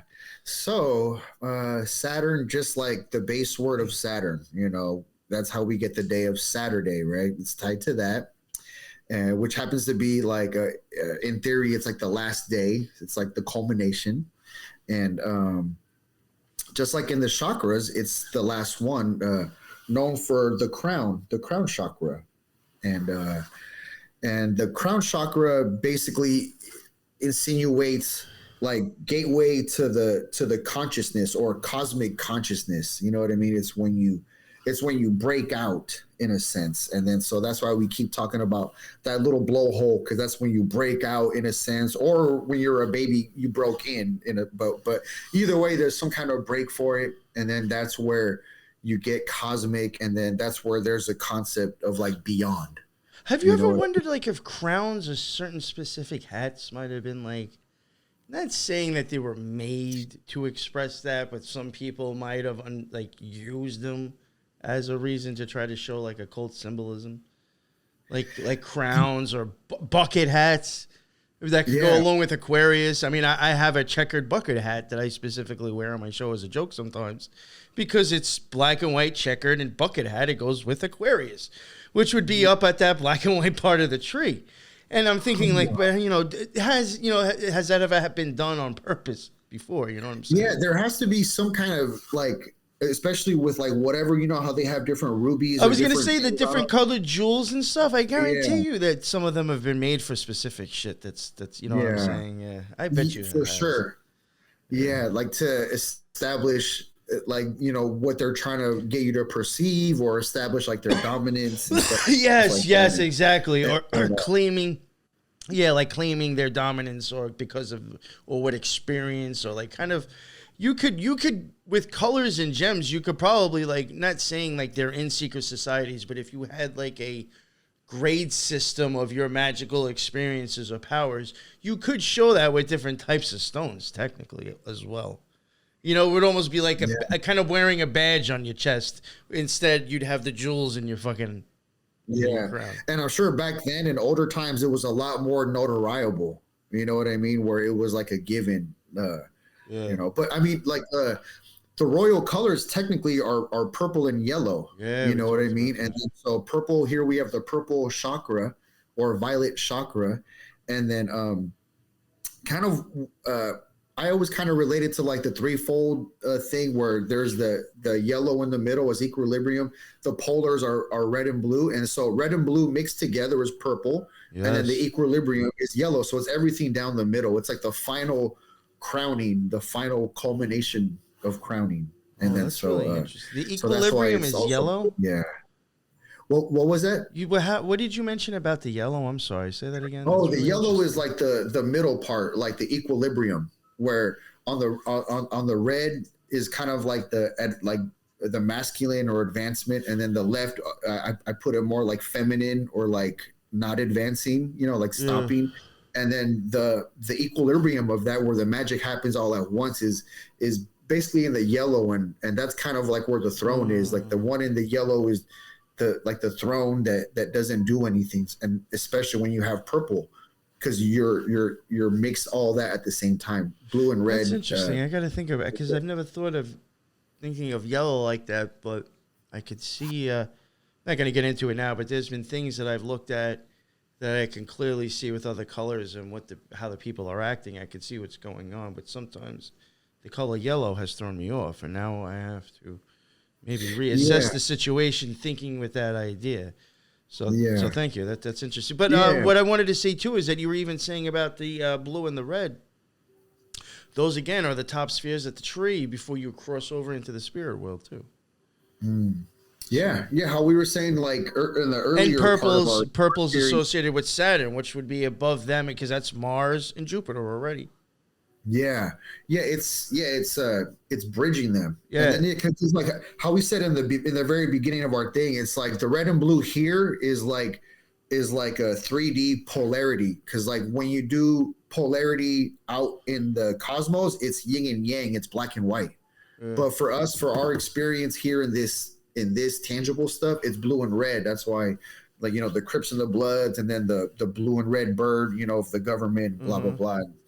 And then so here, I mean, purple. I even important. Yeah, I even think with purple, I mean that can be used for on the chest head, the sphere of chest head. Even though it's blue, I think they have there's 4 different depths to these spheres, and they have different colors associated with them. I think one of them is purple, and that's like associated with like the archangel Zapkiel. So like you're kind of already like not even in the flesh. You're already talking about stuff with that sphere that's in spirit form. But purple, I could see besides that situation, taking the blue and the red, mixing it together, which would be purple. To me, that would be showing like if I was to wear purple, I would probably wear it if I wanted to use it for an occult reason, is to show that I have found the balance between those two spheres, which allows me to cross over into the next one.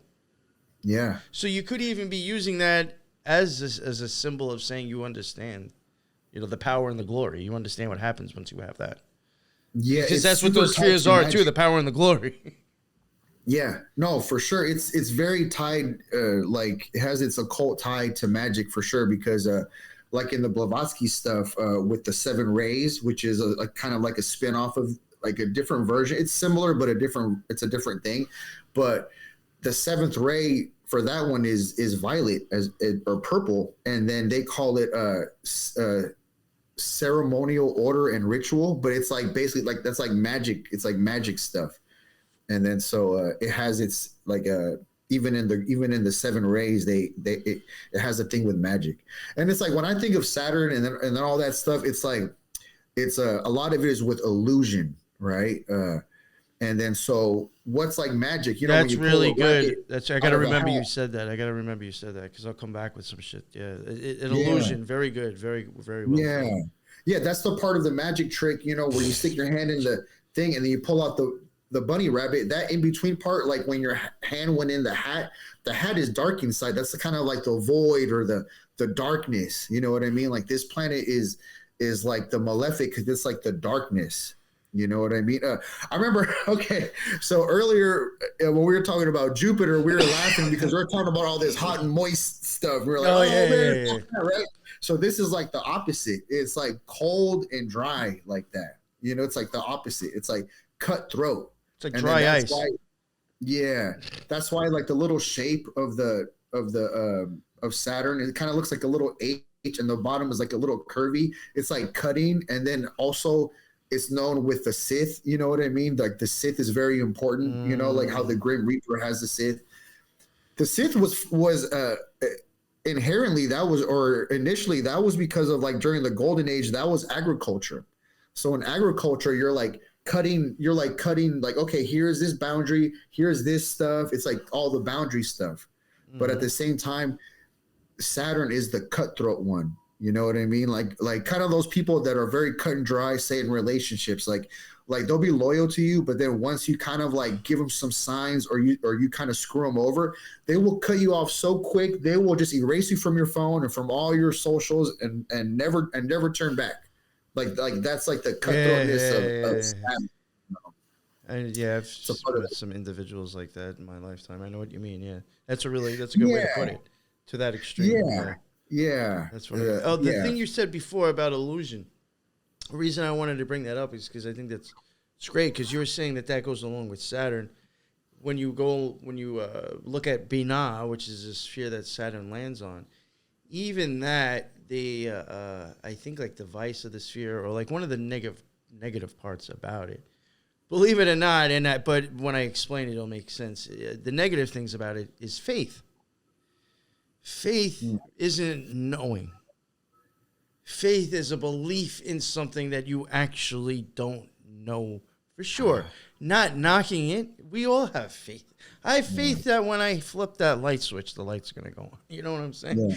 But, you know what I'm saying? I mean, it's inevitable to get away from that. But there is a difference. There's a difference between me flipping that light switch and me actually understanding how it fucking works. You know what I'm saying? That now I know it will fucking go on because I know how it works. No, I don't. You know what I'm saying? Yeah. But there is a difference between faith and actually knowing. And I think when it comes to magic, because of that, that's where the illusion starts getting played on us. Oh, yeah. That makes sense because it's like, it's not actually factual. You know what I mean? Kind of like how you say, okay, well, I'm going to take a leap of faith in this. That when you take a leap of faith in something, you're just hoping that you're hoping that you believe it. So it's not necessarily that you have that guaranteed at all. Like, I mean, it could even go a leap of faith, right? It could even go down to such a small little example like this. And I'm going to tell on myself. Yes, I still watched The Walking Dead, even though it sucked forever. I still watched it. I watched the fucking ending whenever it was recently. It just ended. And like after the fact, they went in and I guess they had this, or it was before the fact, they're like red carpet type thing. Now, I'm sure there's tons of people taking photographs. I'm sure somebody might have came across the photograph from that. But if you watched it on TV, you see kind of like almost like it looks like a drone coming down. And you see that it is two buildings outside. And this thing is literally actually being done on a street in between the buildings, and they have put up a board next to one of the buildings. So, like, if you did not see it from coming down in that and saw photography pictures, you would think that was done inside of a place when it was actually done out in a fucking street with a wooden fucking fake background. You know what I'm saying? Depending on your perception of something, your faith on what you're seeing could be completely wrong. Yeah. It's like some Truman Show shit, you know. It's like it could be that you could be that freaking far off, you know, if it got to that level. I mean, I've even said I might have said it with you, and then real quick, and I'll let you go. I'll stop interrupting. And I think it's a good example. I could put anything on the floor. Like I said before, I think a rose. You know, stay occult. I'll throw a rose on the ground, and let's say like the Wheel of Fortune. There's 8 of us, 8 slices. We're all looking at that rose. Yes, that rose is real. Yes, we're all looking at the same thing, but we're not standing in each other's spot or inside each other and looking through each other's eyes. So we all actually have a different vision on the same thing that is real in front of us. None of us are seeing it as the other one is. The way we visualize that rose is different than the next person, even though they're looking at it. Yeah. You know what I'm saying? It can get to just like that. Knowing that you can fuck with people if you're real good with shit, you know, visually. Yeah. I mean, that's how the news, I think, gets people a lot. They show you the truth, but just you could take, and I loved it. And I'm not sticking up for either one of them, but like you could take like videos, and this was exactly what was happening on TV, in my opinion. A lot of stuff with the Proud Boys and Antifa. I think they're both fucking idiots. But like a lot of times, well, Antifa's worse, but a lot of times I think you would see videos of Antifa coming into areas, starting shit, the Proud Boys fucking them up. You'll see videos of that online. But when it makes the news, all you see is the Proud Boys coming at them because they've already been defending themselves, and now it's the Proud Boys attacked Antifa. Yeah. You are only seeing one sliver of the whole fucking thing. You don't know exactly the whole truth. Yeah. If you see 10 seconds out of a 2-minute video, you can spin that shit any way you want. Seriously. And then with the perception, like that's it. You know what I mean? It's funny because, like, I guess saying perception and I'm going to reiterate a little bit because it pretty much reminds me of like a clock. How you were saying with the Wheel of Fortune, it's like a clock in a sense of like if we're all a piece of like we're all the same one in the same one time, but at the same time we were all born or we all resided at a different spot. Like maybe I was born at 3, maybe you were born at 1, and etc. Someone else was born at 12, blah blah blah, right? So whichever one that's the one that you saw it from. That's like the perception. Because I remember in high school they asked me, or it was like an English class. I don't know why it stuck out to me because I guess we're talking about this, and they're saying, "Oh, like what do you think time is?" And everyone had to just write whatever they thought. And then for me, I put perception. That was my answer. You know, some people put time is money, and I wrote perception because depending on your perception, that's how you see your time. Yeah. You know, so like that's where a lot of we're like the illusion shit we're talking about. You know that like that's where it all, because the illusion is that we're all in different times, but we're actually all in the same time. So that's like the mind fuck of like it's universe. You know what I mean? Like that's where, like, do we have free will? Do we not have free will? It's like that. All that stuff kind of plays into here, and that's and so funny. Nice, and it's nice to see, you know. Funny. I think about shit. I've thought about shit like that before, even with the time, you know, the time differences. I'm like, is that there just like to explain something that's way beyond our, you know? Yeah, I don't know. And look, and then like think about time zones, right? You know, EST, PST, Central Time Zones, this and that, right? Who made this shit up? Who decided who decided that this is this one and that's that one? Well, you know who decided? Saturn did, because Saturn drew a line. Okay, right after here, then that's this one, and then over here, that's this one. So Saturn is the one that's in charge of all that shit. Like if people were going to duel, like imagine you and somebody were going to duel, right? Like you with your like Martian energy is going to fight someone else with Martian energy, right? Maybe I would be the one acting like Saturn to draw a line. Okay, here guys, you guys are going to have a duel, and I'll draw a line in the sand. So one guy here, the other guy there. You know what I mean? Like that's Saturn's job to like to draw the line in the sand. I like that. That's a good way to like, explain that. yeah, to like separate the thing. And that's why It Saturn starts giving is like, form and structure, Saturn, which then creates yeah. time in a sense. Like I always say that, like this is a good way to explain it. I think I always used to say that Mercury is very much with names, labels, like almost like a filing cabinet. So if you were to think of, because like I'm thinking now of like the planet. Saturn, I could see being the longitude and the latitude lines, and then by the time you get down to Mercury, that's like the country and the states and the cities. You know what I'm saying? That's a pretty good one. Yeah. You know, Yeah. like it's showing you like the overall structure, but now all the detailed shit comes after the Yes. fact as you go down. Someone had to give the inherent boundaries. You know what I Yes, mean? yes. Put it in form somehow. Yeah. Yes. Yeah, because like just how Jupiter is like with like no limits of expansion, you know what I mean? Saturn is the very opposite. Like, no, it's the limit. It's the limit to the thing. Like, you know, like, and the restriction to like, because if not, like here, it's gonna be one big mess. If you know what I mean, like the world, everything will be flying everywhere, or just it'll be on top of each other, crashing. If we didn't have Saturn to like give us these boundaries, you know what I mean? And so.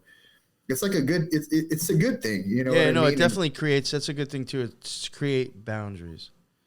Yeah, That's you know, even you know, and I'm getting this from people that I knew in the past that were I considered were actually kind of like real witches.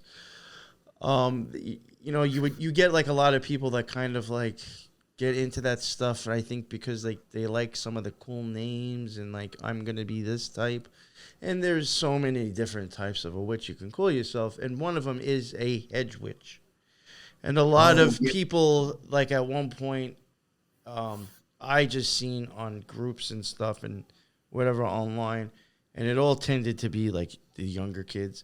They all seemed to think it was much more of like being into like the herbs and stuff. But a hedge witch, a real hedge witch, is kind of basically someone who jumps the abyss, and like Saturn is the hedge or the boundary from one thing to the next. yes, that's why. Look, like trim your hedges. Who's the one who's doing that? Gotta trim that damn bush. Agriculture, right? Like a gardener and farmers and all that. They have a lot of Saturn in them because they know how to like limit the stuff. Okay, here's this part. Here's my tomatoes, and here's my this and that. Like. You know what I mean? And then trimming the hedges as well. Yeah. You know what I mean? Yeah. That's why it has the Sith like that. Yeah. So, I also think the Sith, I wanted to get back to that too, and I don't want to drag on too long. I want you to get all your stuff in. This even goes along with, like, I think I might have mentioned before, like on the Tree of Life, you do start getting a lot of gods from, like, Mars or Gabor up onward, which then would be Jupiter and Saturn, that start carrying weapons. Or like some of them, I even think sometimes maybe the birds and the beak, believe it or not, might be just another symbol of something to poke with or pointy. But I also do think the Sith is actually, these weapons are to create, you know, a hole in the veil. It's not like it may actually be going to war inside their mind instead of with actual people. That makes sense. That makes sense because it's going up the tree. You're coming down. They are you're dead. You're dead and you're thrown in the flesh. And but going up the tree, I think those are used as symbols of slicing the veil. No, that makes perfect sense because it's like a gateway to the cosmic opening, to the cosmic consciousness, like that. You know what I mean? That makes because that's how you're gonna poke your way to the cosmos. That makes sense. You know, so. You were talking about you mentioned Walking Dead zombies, right? Yeah. So zombies are Saturn based. You know what I mean? The zombies are the Saturn archetype because they're like deadish things, you know, like things that have to do with like death and stuff like that. Like even like Anubis, who works with like death things and things like that, and Anubis's Legion, like they're all Saturn based. You know, I think there's because like. I think even the lack of emotion in them can even kind of show like very Saturnalia. Like there's, you know, it just does what it does and that's it. There's no logic or thought to it. I just eat people and go crazy. Well, yeah, because Saturn has to be like very cutthroat like that in order to like establish the balance of like quote unquote karma. If like that kind of might be a funny word, but like let's just call it. Oh no, I know Like what you mean. so, With like that the too. balance of karma, like Saturn doesn't care. Like no, you reap what you sow. Like this is what you get because this is what you did. You know what I mean? Well, You yeah, get that what kind of you goes along with, get I what you do. guess, taking care of the greater, the greater good. You know what I'm saying? I mean, that's another example. I mean, we've seen that Yeah. plenty of times. Sometimes there has to be sacrifices. So that's actually, believe it or not, something that I think is used. An example used in this Kabbalah book that I always use for our shit. I don't remember exactly what it's talking about, but it's even saying you could look at cancer. Unfortunately, you're going to have to remove something, but it's so the rest of you can live. Yeah. There is going to have to be separation. I mean, that kills the cancer. I'm sure the cancer Right. isn't Yeah. happy if it had thoughts, but you know what I'm saying? But like something like Yeah. that. Yeah, so just Unfortunately, like you a have to double-edged remove. sword. Yeah. Yeah, just like a double-edged sword. It could be good and bad. Or, Yeah, but like, Saturn doesn't think twice. It's just like, there you go. yeah, because it has that air of like justness in it. You know what I mean? Or just Because like it all doesn't- statistics. Yeah, like it is what it is, and then Yeah. and then it will lay it down. It's like a very good balancer like that. Like the someone has to do out of these archetypes. Someone has to do the checks and the balances of the universe. Like because Venus is too happy feeling herself and too busy luring people, and then Mars is too busy fucking running amok over here, and then Jupiter's too busy. So like someone has to give checks and balances to the whole game, to the whole structure, because if not, it's gonna be a muck. It's gonna be a mess. You know what I mean? Kind of like how, like I guess I'm like thinking about taxes. Like even how like there's a tax man who does your taxes. He has to do it because if not later on, the IRS years later on, you're not gonna like your shit's a mess. This and that, you're gonna go to jail. Yeah. So someone has to like organize. Like it's like a good organizer. You know like, it's amazing that you say that because Twin Peaks fans. We Uh-huh. have this plenty of them on our that listen to me, so I'll bring this up. But in season 3, Audrey, the man that she is with, that little midget dude, he is totally Saturn, and if I remember correctly, he's a tax guy. That's funny. Yeah, Saturn must be good at like crunching numbers because it's like I think he had like a calculator and shit. It's like constricting, It's like the opposite of Jupiter, like the Jupiter's the life, and then like boom, like expanding out, and then Saturn is like how a boa constrictor, and it's funny because with the two pillars, Boaz is the feminine one, and then that's the constricting one, and then like Boaz, boa, like boa constrictor, so like it has something to do with that, and then I'm thinking right? Like contract. When you write a contract, that's kind of like your karma of what you have to, like, you must fulfill this deed. You know what I mean? So Saturn is the one that makes you like sign a contract in a sense before you come. Like, here, if you want to come down to Earth, you got to do these stepping stones. First, you go to level 1, then you go here, then you go here, and then if you make it there, you're gonna go here. It's like the one that helps you with like initiation, and then it could be like a tough road. Like if you wanted to like establish yourself in some way or some kind of status, you're gonna have to go through fucking Saturn. It's gonna be fucking tough. It's gonna be like a grind. It's gonna be a grind. Like it's gonna be slow. Oh yeah, it's slow. Yeah. That goes along with Saturn too. It's very slow. Yeah, dragging. like Jupiter and like even Mars, they have like fast action things. You know what I mean? Well, I mean, even look at court. All these things you could even associate with court. Yeah. Laws. It takes forever to deal with court. That motherfucker's got all black on. You know what I'm saying? Like, it's very. Yeah.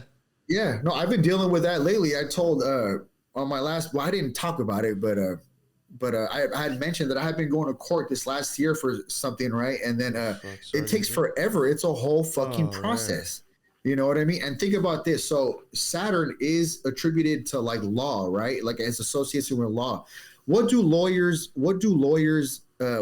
do they have to take? It's called the bar exam, right? So they're like the barometer, like the bar. How I said that the other chakras are the ones that do the work, like in Kundalini. You know what I mean? Like remember the Japanese spinning water wheels that we talked about, right? I think that it really ends right here at your moon, like at the moon, right? And then I think that the barometer, the crown, is the one that kind of surveys the landscape. See, here we go to surveying the landscape, right? Like with all that, like the hedges. Mm-hmm. And if it notices that it's on equilibrium par, how we're talking about like purple and yellow equilibrium, if it sees that it's balanced, then it will give you gateway access to cosmic. Or if you don't like the word cosmic, just say the word beyond. Like I like the word beyond. Because a lot of times that's what I notice if someone's pineal gland is activated or not, if they have a sense of something beyond themselves, like if they really live it. You know what I mean? Yeah, some people just live here. That's why. It is what it is, but it's like a learning. It's like a way that I can learn to see where I'm at and where other people are at. You know what I mean? And yeah. It's funny that you mentioned like even like the barometer and stuff because I don't think it was you. I'm pretty sure it was with somebody else. I was saying, I even think when it comes to the planets, I wanted to do something, or at least the planets in Kabbalah, I'll tell you, really, and like the metals and all that stuff that goes along with that shit. I even think as you're going up the tree, you can see like a difference, and it's showing you something. And I had mentioned, like, as soon as you get past the moon and you go to Mercury, you're already technically dealing with something that is like, it's not solid, or it can be, or it could also be a liquid. And then someone else who was on my show even said, and then if you add heat to it, it will rise. And I was like, oh, in a thermometer. That's sick. Yes. Yes. I was like, yes. Man. Yes, see? The words are the same for a reason. It ends with the same, like this is like the wordplay is for a damn reason. Think about, I remember this now. And think about Thoth, Hermes, Raphael. They all fly. They all rise. Oh, you just feel like, what the fuck? Yeah. That's funny, dude. Well, yeah. And then this is like my this is a color of like Thoth in here. So I knew that with the crown, there's some kind of tie in there. But I remember on the last show that we did, you said when we were almost done, or no, it was like the second to last show, whatever it was. But you were like, there's only the moon left. You're like you're talking about the spears. And then I was like, dude, for me, there's only the moon left in chakras in a sense, because I don't count the crown in a sense. I use the crown as like a barometer. And that's why I said, oh, I agree with you. Because in theory, in terms of like the Kundalini, it's really the moon that makes the last move. In that Kundalini way. Yeah, because the other one is like the ending. That's, that's another thing. Me and Lux talk about that tree of life being a three-dimensional figure. And I do think looking at it in the two-dimensional way, it makes sense. But I think if you were to like somehow pull that thing into a three-dimensional figure, I'm not exactly sure if it really all would still completely look like that. And I do believe that really getting past the moon after that, it's like that's breaking out of here. Yeah. You know what I'm saying? So like it really does, it fits a lot with your stuff too. And you looking at it a completely different way, and it's just wild how we both came to the same conclusion. Exactly. And that's why I like it. No, but I remember now I'm having flashbacks of like in the early stage of this series that I had said that the king doesn't move. Like the king just doesn't do shit. He stays on the throne. So all the king does is, as long as he's in alignment, that's his job. Like that's it. So the crown just makes sure that it's in alignment, and then it lets it be. And then I've heard people associate, and it's something I want to look into because I was like, fuck, I never thought of that. Besides it matching parts of your brain, I think people that I've seen people that are into like occultism and stuff too. Something about associating frogs kind of with that king, because they're like, if you really think about it, for the most part, if you were to stare at a frog, all that motherfucker does is just sit there. They're like, you know how hard it is to actually just sit in one spot and do nothing? Either you got to be retarded, or you have a lot of discipline, or you just don't care. Yeah. You know what I'm saying? A little bit of both. Yeah. Yeah. But I have heard like maybe that's kind of like a thing because just sitting there and does nothing. Yeah. No, that's a part of because the king can't do it. You can't bother the king with that. You get what I mean? His job is the throne, to maintain the throne, and that's it. And then you just like you stay in your spot. You know what I mean? But anyway, yeah. So that's I kind of see like the crown chakra kind of like that. It's like a little bit different. It's like the measurer, which makes sense because it like how we said it like keeps like it like keeps tabs on things. Okay, so keeping tabs. If we're at the bar, if Saturn was at the bar, Saturn is the shady one, right? Just how we were saying, it's like cold and like the opposite of moist, right? Like dry. It's like cut and dry. It's shady. It won't talk that much. Like Jupiter, be like, oh hey guys, another like yeah. This time he's like cutthroat. Like less is more for him. For him is less is more. So he's not with the people. He's off to the side looking at them, and he's keeping tabs on them. Like, oh look, he's had this many. Oh look, he's doing that. Oh look, he dropped his money on the floor, and oh he's still talking to her. Like he's keeping tabs on the whole shit. So he's like measuring. He's surveying the landscape. He's measuring everything. He's like an ultimate measurer, you know. So that's why I guess it's exalted. Saturn is exalted in Libra. So that's why something with the scales and Saturn, it's like tied to that too. A very good measure. And you know, that's another thing that I was wondering about, like the yellow. I'm wondering if maybe that. I think it's a little bit off of a color, but I forgot her name. Fuck, she was kind of like Toth's chick, Mott. She can be associated with copper, I think. She holds the scales too. And I have wondered, well, I think the scales could be showing the balance between a few things. A balance possibly between the heart and the brain, or a balance between the left and the right side. And if they're balanced, then you can hemisync and go out.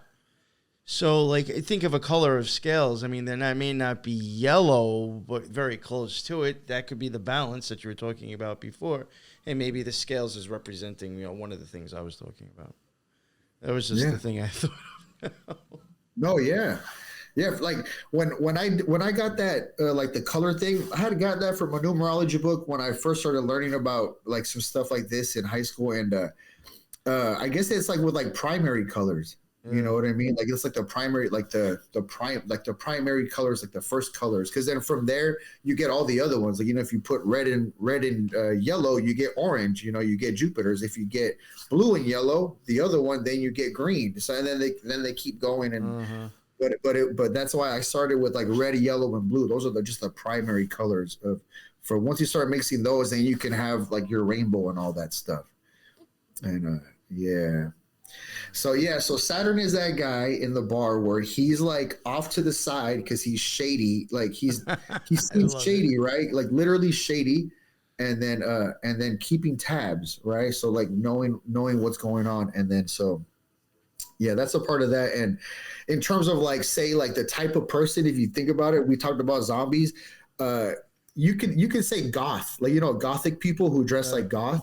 That's like a Saturnian. Oh yeah. Like look, you know what I mean? Like I agree with that. And like wearing black, and then all that stuff like that. That's very Saturnian. Like those people. You think like when you graduate and you got that square cap. I mean, it's all. There's a lot of stuff like in our faces. Yeah, I mean, and then like what, like black? You got the black cube. You got the black cube of Saturn. That's where all this religious stuff came in, and that has its own thing too. And with folding and unfolding, it has to, like the square. It comes back. Oh yeah, it could even make a cross, and so many. Things with that. Yeah, and so. But so it's Saturn is exalted in Libra, and so what's the tie here? So the tie here is that Saturn, like we said earlier, it has you like you. It's like it makes you grind something, like you have to like be on a path to like be disciplined. So so Libra is very into like Venus, like very into artistic stuff. Whether you're a dancer, whether you like to play the guitar, musical instruments, or something to do with the arts, right? How long does it take someone to like be a guitar player? You're gonna have to go through hell in a sense. You're gonna have to have your fingers hurting and bleeding the first couple of weeks or months because you're trying to get yourself used to playing the thing, and so you're going to be blood, sweat, and tears literally in order to finally be a guitar player. Or what if you want to be like a dancer, like a ballerina who has to have their feet and their toes and their ankles go through all this like fucking damn near like torture and like all this grinding stuff to finally earn your stripes. You know what I mean? And that's what it does. Like Saturn makes you earn your stripes because I felt like I know, you're gonna have to put in some work for sure. Yeah. Like the stepping stones, and then from there, after you follow the stepping stones that it gives you, then you earn your stripes. And that's why for me personally, like I never resonated with Saturn that much until like more like later in my life. Like initially how my names I liked Venus, I liked Mercury, I liked Mars. Like that was more easier for me. Saturn, like I had to like learn like the hard way.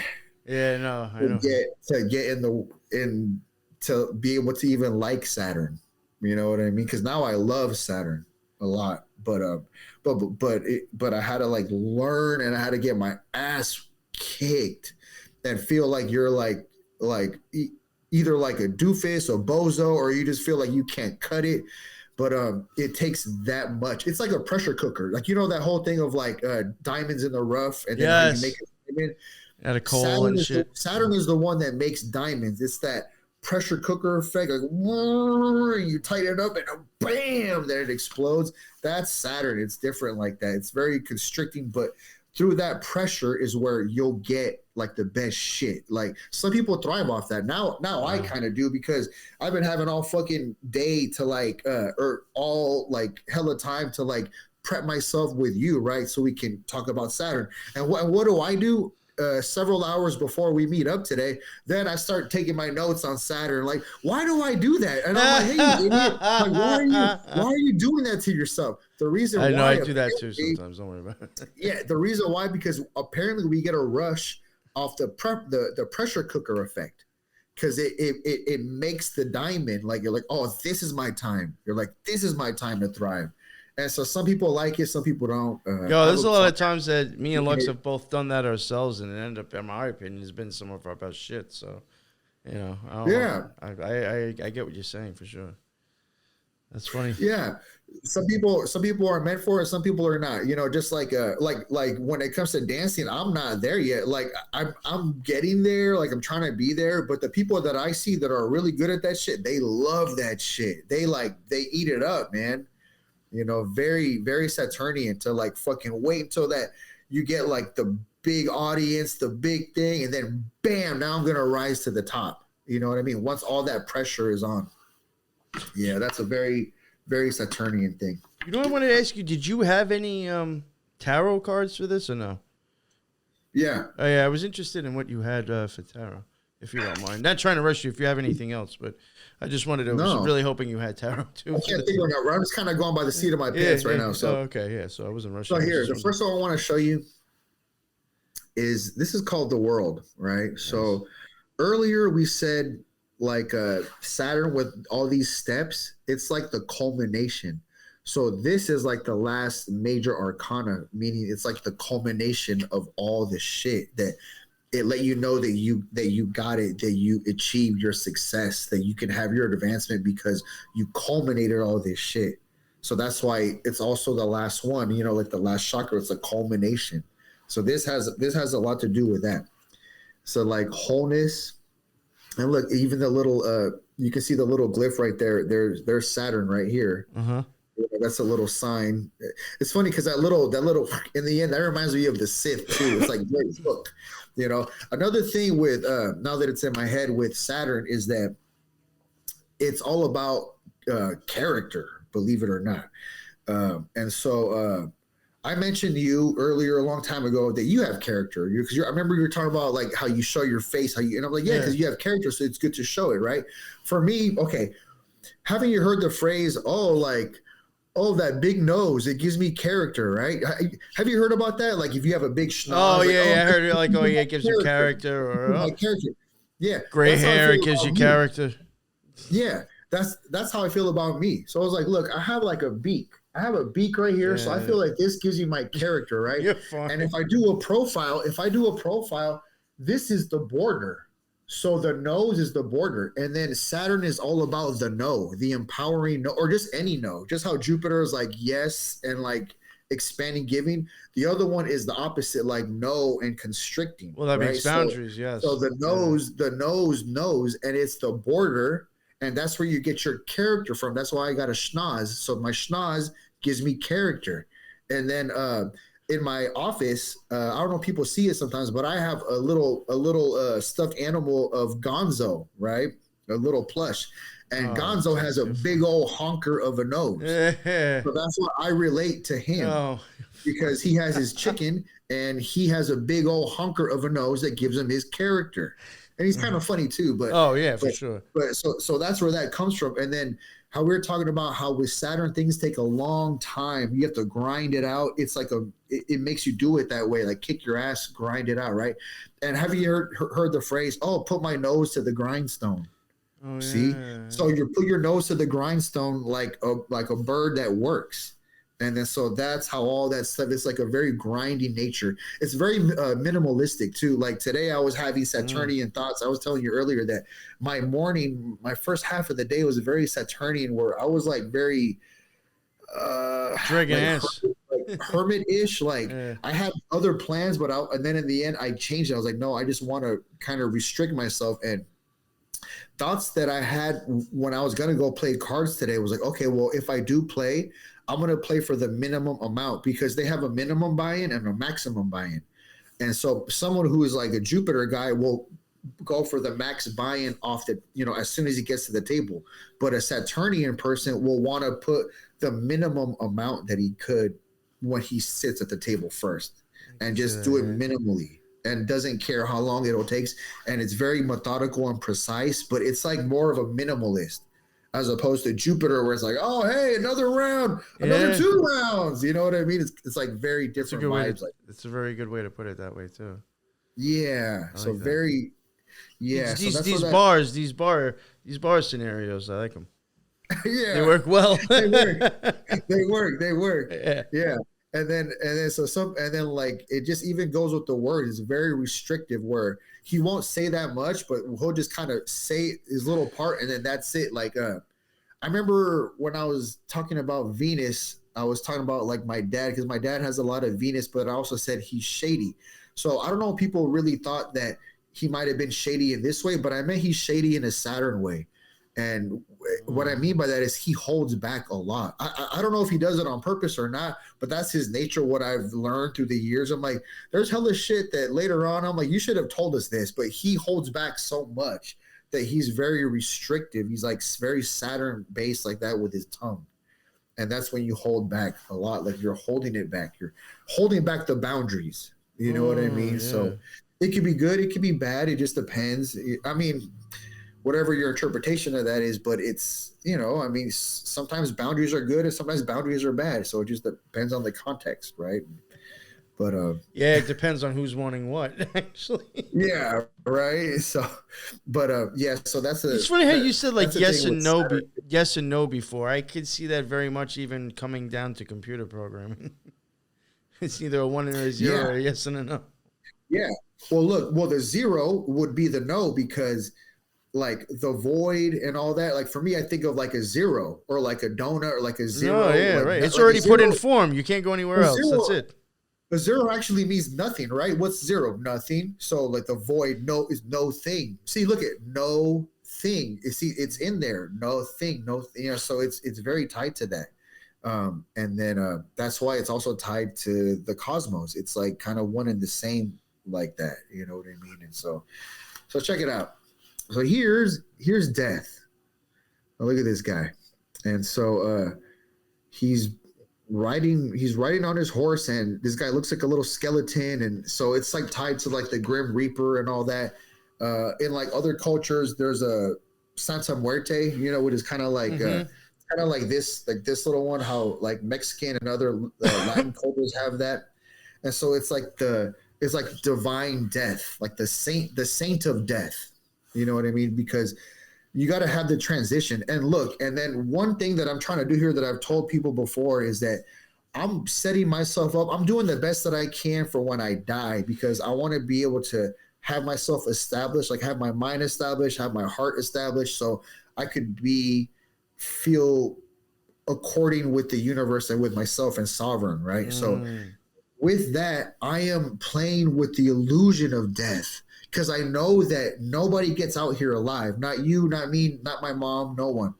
But at the same time, you can reveal the illusion of death, right? And then this is where you have the true sovereignty that you're whole. And that's where this one is also associated with wholeness. So there is a wholeness to this, you know what I mean? Just like the void, the zero is a whole. You know what I mean? Mm-hmm. So that's where you even get holy from. Holy is tied to doing nothing. It's like letting it be. It's like very feminine. You know what I mean? Yes. Like, I agree with that. Yeah. Yeah. You know, fuck, I forgot what I was going to say about that. Damn. Oh, well. Go ahead. Yeah. My bad. I had something I was going to add to that. So it's like endings, you know, release. Oh, you know yeah, with death. I even think, yeah, depending on how you look at it, like if you think of Saturn as the go-between both worlds, spirit world, the flesh world, death totally fits regardless which way you go. I mean, either you have, let's say over in the spirit world, it's freedom. There is no form. You go from freedom to form. It's the death of freedom or into form. Or when you leave form, you go into something that is not of form anymore. That's the death of, you know what I'm saying? It's the death. It's really between whatever you're doing, but like you're going from one thing to the next. It's not the same anymore. Yeah, it's the trick of a new beginning, because when we like die, a cocoon, and then something comes out of it. We're actually beginning something else. Yes. You know what I mean? I think about that one. That's why I think Baal is associated with a butterfly sometimes. Is because it's a rebirth of something that was something else. Yeah. No, butterfly. Right now I'm thinking about I think it's called, help me out with this. I think it's called is it called the Ouroboros? Like that one where it's like the thing that's eating its own tail. Yes. You know what I mean? Like that. I almost got that on my tattoo. I was supposed to get that around my tattoo, and I just decided not to, but I was going to get that. Oh, dude. Speaking of that, now you reminded me. So tattoos are Saturnian. Do you know why? Okay. I remember you talking about this in the last one, I think, that like sealing, you were talking about sealing ourselves, right? What makes us sealed? Our skin, right? And do you know that Saturn is in charge of like the organ of our fascia, which is the skin, right?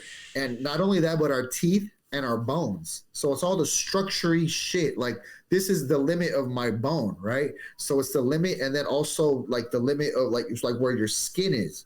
And then so that's why that, and like tattoos is very Saturnian. For sure, you know, because it's like these are the boundaries of us. This is my hand boundary of physicality. You know what I mean? And so it's also definitely with that, for sure. And it's really no difference in making a talisman or a piece of parchment paper that came from an animal. If you think about it, I mean, you're dyeing that skin and using it in a ritual. Yeah. You know? Yeah, it's the same. You're using that concept of that boundary of that ending. Yeah. See, so it's like, I don't know. Like, I like Saturn. Like, I think there's there's a lot of good aspects about it. It does get a bad rap, but it depends on which way you're looking at it. It's like funny in a way, because like it's like you just gotta like, it's like that dog that chases his tail. That's funny. You know what I mean? It could be weird, but it's also funny at the same time. You know. Like it's annoying when I do it too much, and then I'm like, okay, snap out of it, Louis. But like, but at first it's kind of funny, no matter how you cut it. You know what I mean? And so, yeah. Let's see what else I got over here. I gotta open my thing back up. All right, so, okay, another one. Besides character, right? We talked about character and the whole nose thing. So another thing that it's like known for, that it could have you be, in a sense, that it's known for, is pettiness. And so when I read this, I was like, petty. I was like, oh my God, because as soon as I hear the word petty, I automatically go to my mushroom trip, my very first one that like broke me in a lot of ways, like either astrally or spiritually, I don't know, but it just changed my life so much. My very first mushroom trip, I did it about 8 times, but after that first trip, when I came back to Earth, like after I finished my trip and I was back like grounded, I was like, oh my God, I was being so petty. And then so it was Saturn making me realize how petty I was. And what I told people, and I'll tell you, is that first time on shrooms, I felt like I went to my own death, like it was my own funeral. So I was like on a voyage. I was like on a trip with death that time for sure, amongst other times. But that very first time was like life changing. And then so think about this. We're talking about death. I was on a trip with death, basically seeing my own funeral. And then when I came back to Earth, like when I came back out of my trip, I was like, oh my God, I was so petty. So I realized later on, oh, it was Saturn this whole time, like death, helping me with my pettiness. I'm like, oh shit. And it changed my life forever because, because I realized just how petty I was. I think that's a great example to use, even for Saturn in the way that I look at it. Like, I look at Saturn is the go-between in between, this world and the next. And if you have had an actual magical experience, I think that's where all that's happening. I could say changes in myself after certain things or having certain experiences. I realized, like you said, like how petty for the most part, a lot of shit really is just, if you're letting that bother you, that's fucking petty because yeah. And I'm trying to think all right, like I started looking at politics, like in a sense like that.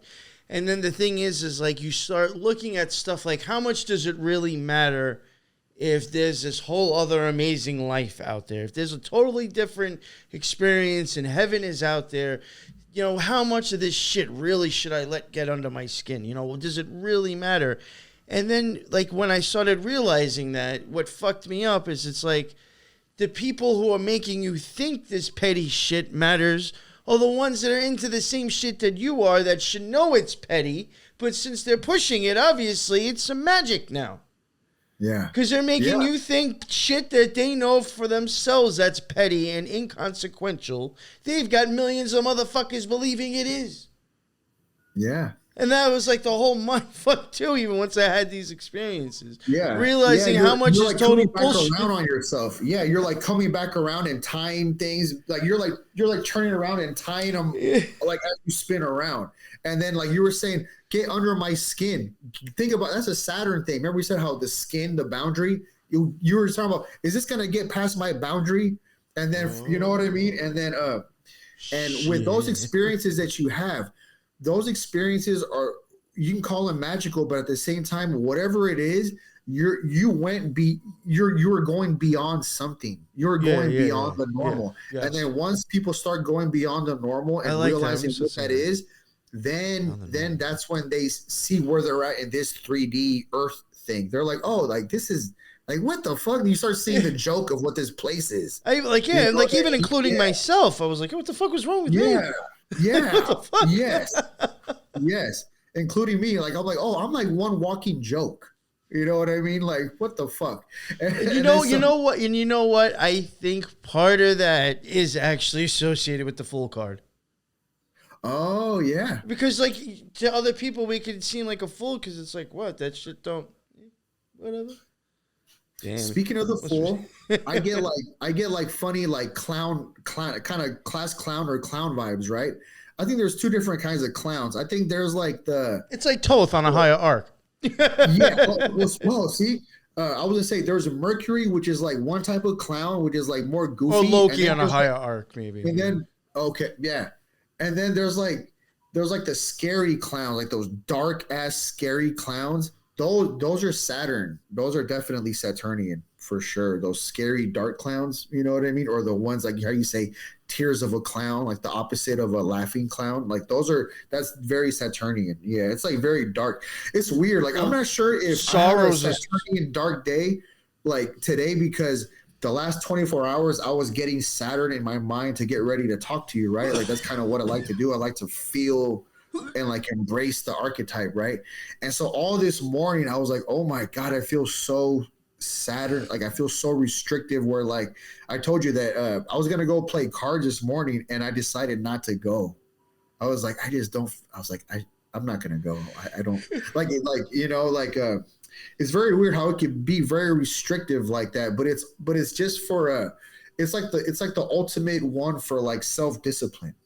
You know what I mean? Like that's how you do that stuff. It's like Yeah, that's how you earn your stripes. That's how you earn your stripes. Like I don't know. Like I think like in heaven, it's like we're all equal and like there's no judgment. But at the same time, I think based off what you earned, like truly earned, like you'll be able to represent that out in heaven per se. Like if you went through something, like just how here people who were in a war and they did like a heroic act. What do you give them? A Purple Heart. You know what I mean? Like you get like badges of honor, or a sergeant will get all those other little things on his, whatever they mean. I don't know what they mean, but he'll get hella things that symbolize the shit that he's gone through. Like he earned hella shit. So Saturn is the one that's like in charge of that. It'll give you your stripes. Whether it's a crown, some people want a robe, some people want a book, some people want a jacket. I don't know, a patch. I don't know, whatever the fuck. But it's like something to symbolize that shit that you went through. You know what I mean? And then it's like type of karma, but that's the whole thing about here and like seeing what is really evil, what is really good, because you kind of have to go through shit in order to, just how you make diamonds in the rough, with the pressure cooker, you kind of have to go through the thing. So Saturn is the one that doesn't give a rip. And if you want to call him malefic, like mal in Spanish, that's bad. If you want to call him bad, like you can, but he's just harmonizing the cosmos of how the stars are moving. The stars are the wandering stars, the planets are going to, and the luminaries are going to move wherever they go. So he's trying to like balance all that shit out with how we feel internally, because we're still a separate entity than the archetypes, right? Like you're you and I'm me. So it's like a weird balancing act between, it's kind of like tightrope, I guess. Act. Yeah. It's like a weird balancing act between how we're feeling with like all that. And then it's like, and then the magic happens when all that happens at once and you don't know what's going to happen. You don't know what tomorrow will bring. Like I might be dead tomorrow, that's a Saturn thing, speaking of that, like I heard that people like before they die, I've heard stories that like they'll see basically like the Grim Reaper like right before they left. Which however they saw it, whether it was a big old shadow person or however, but like right before you go, it's almost like the Grim Reaper's kind of like, okay, like come over. It's not like in movies too or like TV shows or some shit, but that's kind of a thing. It's like right before you go, you're gonna get. It's like okay, like that's it. Like that was your last breath. Like come on, come on over here, buddy. And then you go to your next plans. You know what I mean? And so, yeah. That's interesting. That's yeah. Well, it's like your escort, and then it's, in a sense, that's why Anubis, who's tied to all that stuff, is like dealing with the people who are dead and helping them out, like helping them get oriented. You know what I mean? And then I think about like something that I believe in is I call them like karma lords, where they're not exactly Saturn, but they're like Saturn. They're like Saturn's minions, or like the Legion of Saturn, who are in charge of this. And then the way that I see them out there is like in the beyond is that I see them like they wear hoods, like cloaks or hoods, but they have no face. Do you know anything about that with no face? Because for some reason, when I just think about that with Saturn, you know what I mean? And then like they're the ones that are like the legions of Saturn, these karma lords, to help establish the balances. Like they're like his angels. Well, but they look freaky, like with a hood and no face. I even think like the man with no face, if that's what it was called in Game of Thrones. I think that is very much like either getting back to like Saturn or the male aspect, kind of like getting even close to Janus. I think even when you get kind of in the Kabbalah, going past Saturn, going towards, I guess more of the source or whatever, at some point you're going to lose identity of self. And having no face or a mask on like Jason or Michael Myers, Very raw, destructive energy, no face. I have no sense of self. I'm just a killing machine. Shit like that. I think Ghostface Killer, probably, because I do think Wu-Tang. So Ghostface Killer from Wu-Tang must be Saturnian. He must have a lot of Saturn placements. That has to, you know what I mean? Right. He's a killer, all right. He probably, that's associated with death. Chef, his friend must be Jupiter, because like a chef is like fat and like wants to eat, like do hella more and more, right? That's funny. Now I gotta start looking into that, because and I'm not knocking Wu-Tang at all. Not knocking them at all. If you love them in middle school, like back in middle school, I used to love Wu-Tang. But if you we're gonna read their lyrics now, you'd actually see they were honestly, my opinion, some songs they were open about, esoteric shit. It's just as a kid, you probably didn't know what the fuck you were listening to or they were saying. But it's like they're not hiding it in some of their songs. I do think they do understand how this shit works. I'm not knocking them though. Yeah, they got something. They're into like didn't Old Dirty Bastard, I can't remember, but didn't he call himself Osiris for a hot minute also? Yeah, there's been a lot, and even when it comes to occultism, actually, he's a perfect example. He played an idiot. Yeah. He played a fucking fool for sure. But I have had people say that the reason why he played that idiot and did all that shit, acted and talked funny, sang funny, is because he actually understood manipulation through sound. Yeah. No, dude. And I was like, if you really think about it, though, he is like, you listen to, you know who Wu-Tang is, you know who Old Dirty Bastard is. You know what I'm saying? Yeah. And it's just like, maybe all those sounds, for some reason, your brain just catches that better. I don't know. But you know what I'm saying? I mean, he did play a fool, too. Yeah. No, and then the RZA too. I remember when he started that Bobby Digital thing when the things went from analog to digital. So think about it, time, right? Father Time, Chronos, right? So Chronos, what does that sound like? Like chronological. Yeah. Things are in chronological order, right? So but at the same time, we know that time is an illusion. So we're we're dealing with time, but at the same time, the illusion of time. So it's like is time a thing? People are like, there's no such thing as time, but we use it all the goddamn time. That's how I met you today. We use time. We use it all the goddamn time. It's a weird thing. It's a weird thing. So I think like Saturn and like the moon is very magic based. That's what I think. Yeah. Those are the ones, and it makes sense because it's like higher by the cosmos, so like they're higher by the cosmos, so like they're more magic. And then the more fire, the lower chakras, it's more about earth grounding, practicality. You know what I mean? Just how like the red is grounding, and then yellow, which is like the last of the bottom ones. It's like very left brain. The left brain is analytical about like analyzing here. You know what I mean? And yeah, even like when I was saying with the moon before, how I'm saying like, I think when you break past that, you really start getting into stuff. Even going by the numbers, and like David Icke, he has his Saturn and moon matrix theory. I'm sorry, I think it's very occult in itself, but even going up the tree, the moon is the 9th sphere and Saturn's the 3rd sphere. There's your 93. Part of 93, that's my opinion. That's what it stands for as well. That's funny because today you say that because I pay attention to this shit. So when I clock in for work, it's like this new digital thing where I have to do it. It's like an app, right? I clocked in at 9:03 as opposed to 9. I clocked in at 9:03, and then my battery was at 93%. So I'm like, 93, and I just like that was my day today. That was my day today. I remember that. I'll sit. Sometimes I'll go on YouTube and I'll see something has like 93 views. I'm like, God damn it, motherfucker! Just someone click that shit once, please.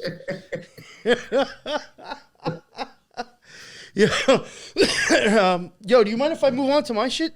Are you good? Yeah. Because I do want to show something too. One more thing. Okay. All right. Remind me the tattoo in case I forget. I could forget. Okay. Yeah. Please. Yeah. I will. So like one little point is like in astrology, something called like the domicile scheme. So the luminaries are the sun and the moon, right? So you have the sun and the moon, but then in the domicile scheme, you have Saturn, whose job is like oppose them. So it's like a trinity of these three where Saturn is opposed to two luminaries. So the sun is the one that's giving off the light, whether it's harsh or hell of much. And that's why the moon is the one that filters it out. Remember how we gave the analogy of like the little bird that kind of breaks down the food? It like breaks it down for us to get it in a more like easier way for us. So, and it also projects with the light that it receives and breaks down. But Saturn, on the other hand, who's opposing these two luminaries, he's basically rejecting everything. That's like his job. He's like, making it nothing. He's like rejecting all that stuff, all that interaction of that light. His job is like the opposite.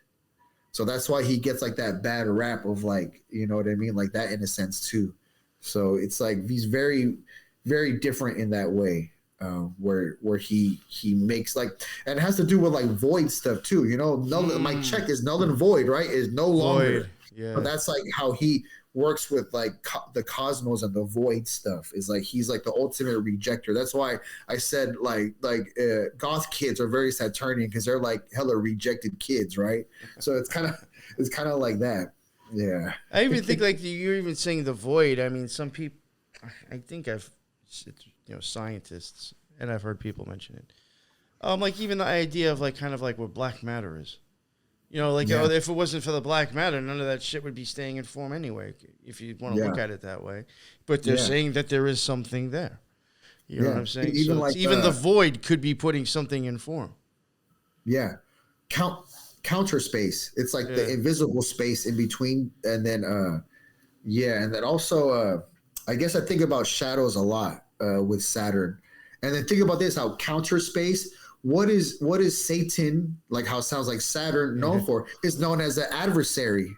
So the adversary is always the one that's on the counter, on the opposing.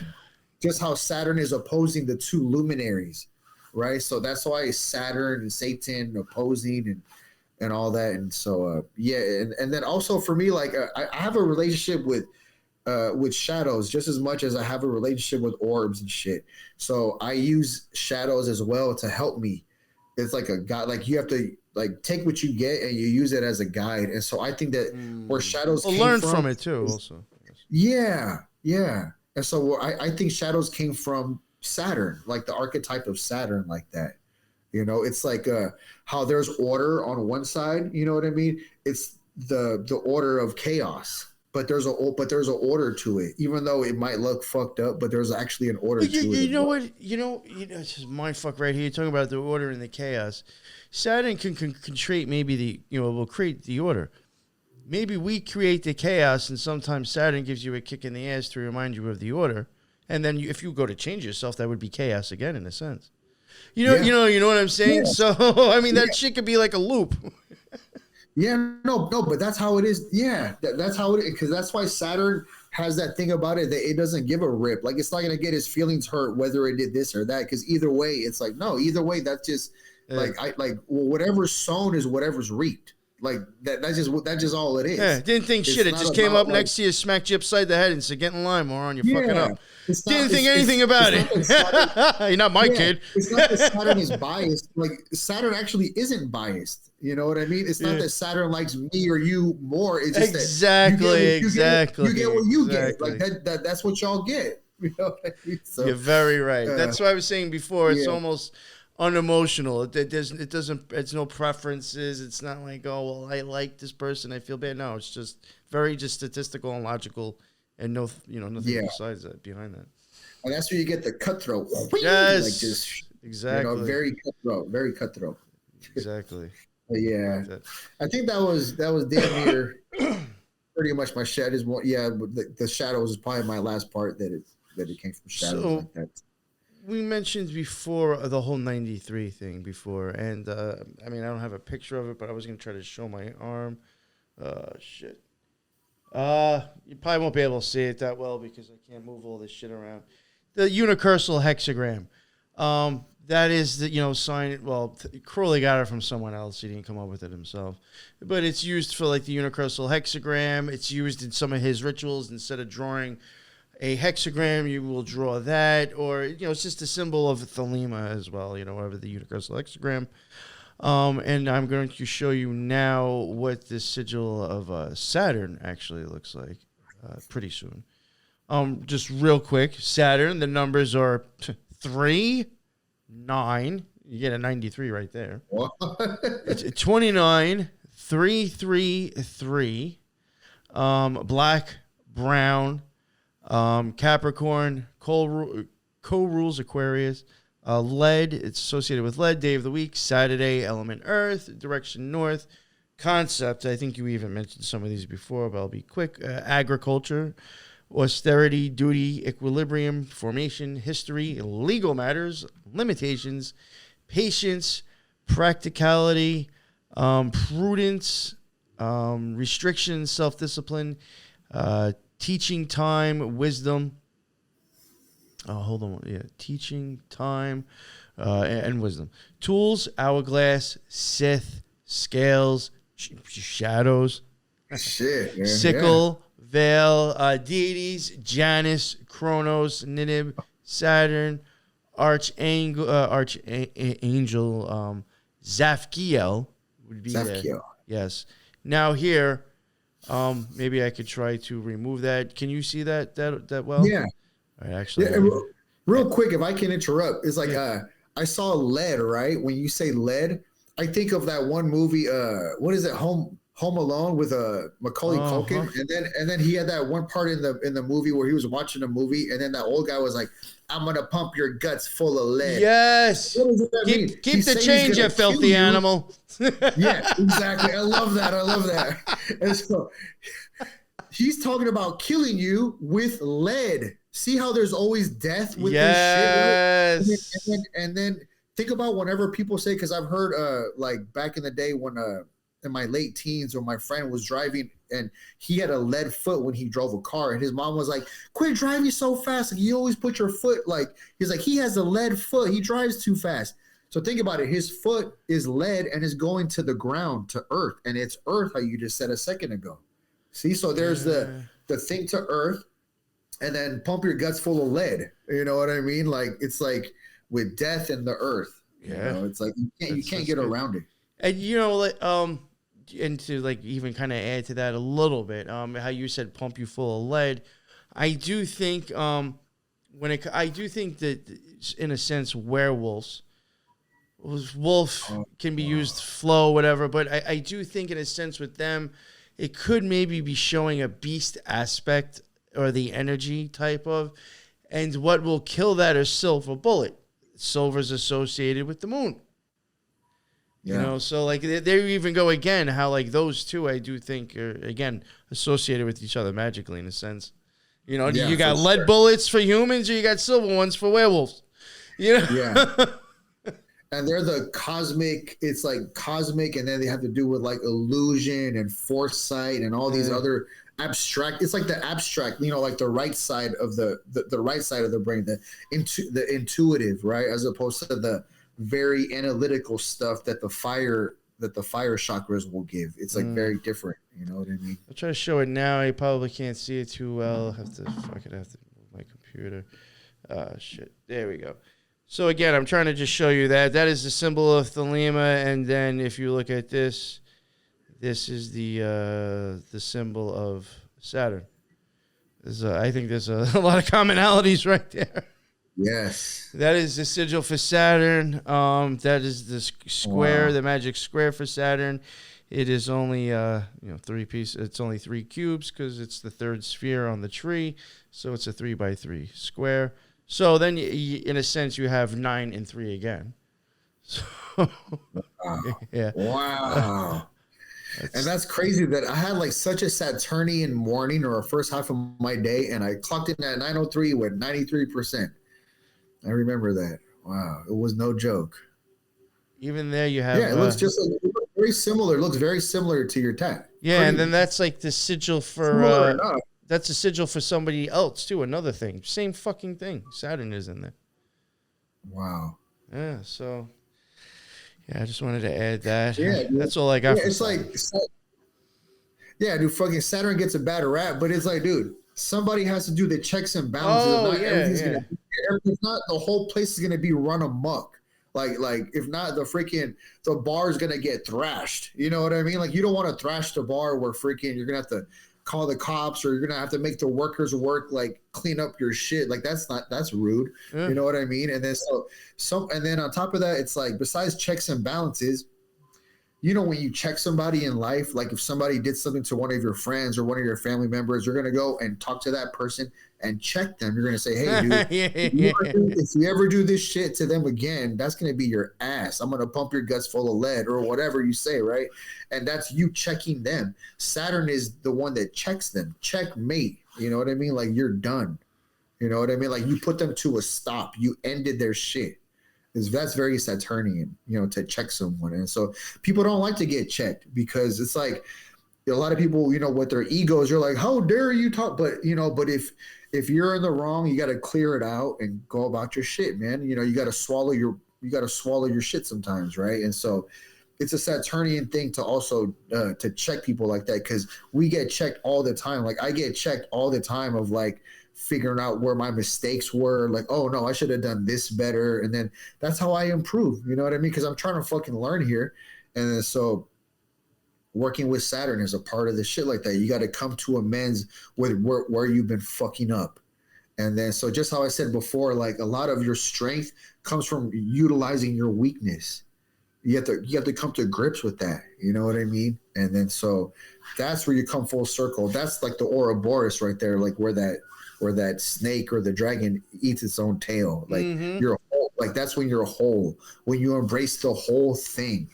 And then from there, it's weird because Jupiter actually doesn't be judging, while Saturn judges in a sense of figuring out, okay, this is this and this is that. That's judging, right? But when you go full circle, like the Ouroboros thing, you're judging without judging. You're judging like in a Jupiter way, like you have them both. And then that's when you can feel really like fucking you know what that kind of reminds me of. But first off, I wanted to mention too real quick with that tat. I got this tat was actually something that I had found, and originally did have an Ouroboros around it. That's why I mentioned I almost got that, shit. But I left that off. But even like with, and I think this movie, some people might be like, where the fuck's this guy coming with this? But I do think the movie Apocalypse Now is actually deeply occulted with certain archetypes and ideas. And I do think the guy who plays the Godfather, I forgot his name, he's in that movie. He's the guy that Sheen has to go out and go take out because he's kind of deflected from the army in Vietnam or whatever, special forces, whatever the fuck he was in. And this guy's got like his own fucking cult. You can definitely tell that part is very weird. But at one point, he does say at the end, because he understands that the guy came there to kill him. He understands this. He tells him, he says, you have no right to judge me, but you do have a right to kill me. I was like, damn. And the guy was wearing, I think, all black. You know, of course. Very Saturnian. Yeah. He's like, you know what? You can kill me, but you can't judge me. Nobody's better than anybody else. Basically, he's saying, but you can take my life. It's okay. I was like, wow, it was fucking weird. But yeah, what you just said that right there, like judgment, but no judgment, but like, yeah. So it was like, that kind of is, you know, in a sense right there. Yeah. And then that's something that, I mean, yeah, like once you're in it and then you start freaking, once you're in it like that, then yeah, it's fun to kind of start to play with things like that. You know what I mean? And then that's when you can feel worlds, like your inner world expand. You know what I mean? Because yeah, man, because you could tell, it's like, you could tell if someone is, has never seen beyond, because they take this so seriously. Like this is like, they put all their eggs in that one basket. You know what I mean? And well, that goes along, I think, with the pettiness we talked about before too. Yeah. You know, you'll realize, like, really, did that really deserve your all? Like you just said. Yeah. Yeah. It's like, so, I mean, it is what it is. And I don't want to judge other people like that. Oh, but, yeah. Of course. Yeah. But for me, I want to be able to not fucking do that. Like, I want to fucking hedge my bets as much as I can. You know what I mean? So that way I have both. Hedge witch. Yeah, exactly. I want to be able to have both, man. You know, like an 11. You know, an 11 is a great listener, but at the same time could be like its own leader and talk on its own, right? But I want to be able to be both. You know what I mean? Do you want me to pull up those things that you have, and then we can go through the elements, and then we'll wrap it up from there? All right, yeah. I got that pulled up. because I really do enjoy. This is kind of like an extra thing, kind of go along with all the planets and stuff. I think some of it we might have mentioned. Maybe I did earlier, but he's going to go into other stuff, and I'm going to go a little bit deeper. And I will be using, not because, I'm a huge fan of Crowley, but his 777 book. When it comes to ceremonial magic, most people will fucking use it anyway. Witches will use it and not tell other ones. I mean, it's just like such a well-known book. So I have that, So I'll be going through that, and that's just, his opinions on these things. But all right, so you can see that this is yours that you sent me. Yeah. Right, so we have Mercury first. Yeah, let's go here with Mercury. So these are types of crystals. So I'm not gonna go through them. I'm gonna say most of them. So with Mercury, you have agate. God, I'm not gonna say that one. Citrine quartz, labradorite. I love labradorite. Oh yeah, I like that. I like that one too. Mercury and opal. Opal is one of my favorites. Damn it! I just cleaned up I had an opal piece today that I just cleaned up. I wish it's in the kitchen. I'm not gonna go grab it, but yeah, like opal is pretty special to me as well. So for Venus, look, see, we got copper, right? Emerald, jadeite. So it's all this green, and then it's funny because it's like for the heart chakra, I've talked about it like an emerald color too. Like I've seen it like that for sure. Malachite, rose quartz. Remember, because of the higher heart, you get to the rose, which is the pink. So it's tied with that too. Yeah, I had rose quartz when I had that too. I had a really nice, and I still do have it, a piece of malachite, fibrous malachite. It's very nice stone. Oh, you mentioned, yeah. All right, so the moon. You have aquamarine. I'll go to aquamarine. These. Okay? So I think that's jasper. Okay, for the moon. Oh wait, silver. Okay, yeah, silver tin. Yeah, that's all the moon right there too. We were talking about all the silver. All right, and then Saturn, brown jasper. We know is tied to brown. Lead. There's gold there. Okay, magnetite, onyx. And onyx pyrites. Oh, all right. You know what I wanted to say before? Oh, here, onyx pyrite and sapphire. Sorry, I didn't mean to cut you off. Yeah, I meant to say this before. It's just like a little fucking mindfuck. I'm sure other people have probably heard me say it, but maybe you haven't. Charlie Brown. When I mentioned Brown before, I was like, "Yo, think about this, Charlie Brown." All right, air can be associated with I think Aquarius, right? But the symbol of Aquarius is that wave that he's wearing on his yellow shirt. Oh, his last name is Brown, and what do his friends call him? A blockhead. Oh, again with the cube. That's with the cube shit. Charlie Brown's fucking Saturn. That's funny. Yeah, that's funny how it gets you with the cube thing. And interesting. Oh wait. All right. So what is this here? So this is still. Oh, you know what? I think the other one maybe that we read before was not the moon. All right, moon. Because now you have moon here again, right? All right. I know. Okay. So yeah, I fucked that up. For the moon, we have moonstone, pearl, quartz, and silver. Okay. So then Mars, we have amethyst, which is a very popular one. Mm-hmm. Bloodstone, I like that. Brass diamond, iron. Remember we were talking about iron and rocky, that whole thing too. Jasper, magnetite, and for Jupiter, we have emerald, gold, and green. And I don't know what beryl is, so I'm not even gonna go with that. All right. Okay, so this looks cool. I like this one here. So the moon. For the moon, we have sense of taste, left hand, side, your belly, stomach, womb. Okay, because that's like feminine stuff. Okay. And then Mars, which we had down as the base chakra, right? And the base chakra could be like pretty much like right below your nuts in a sense, or like right out that little thing. And so genitals, kidneys, left ears, veins, the blood runs through your veins.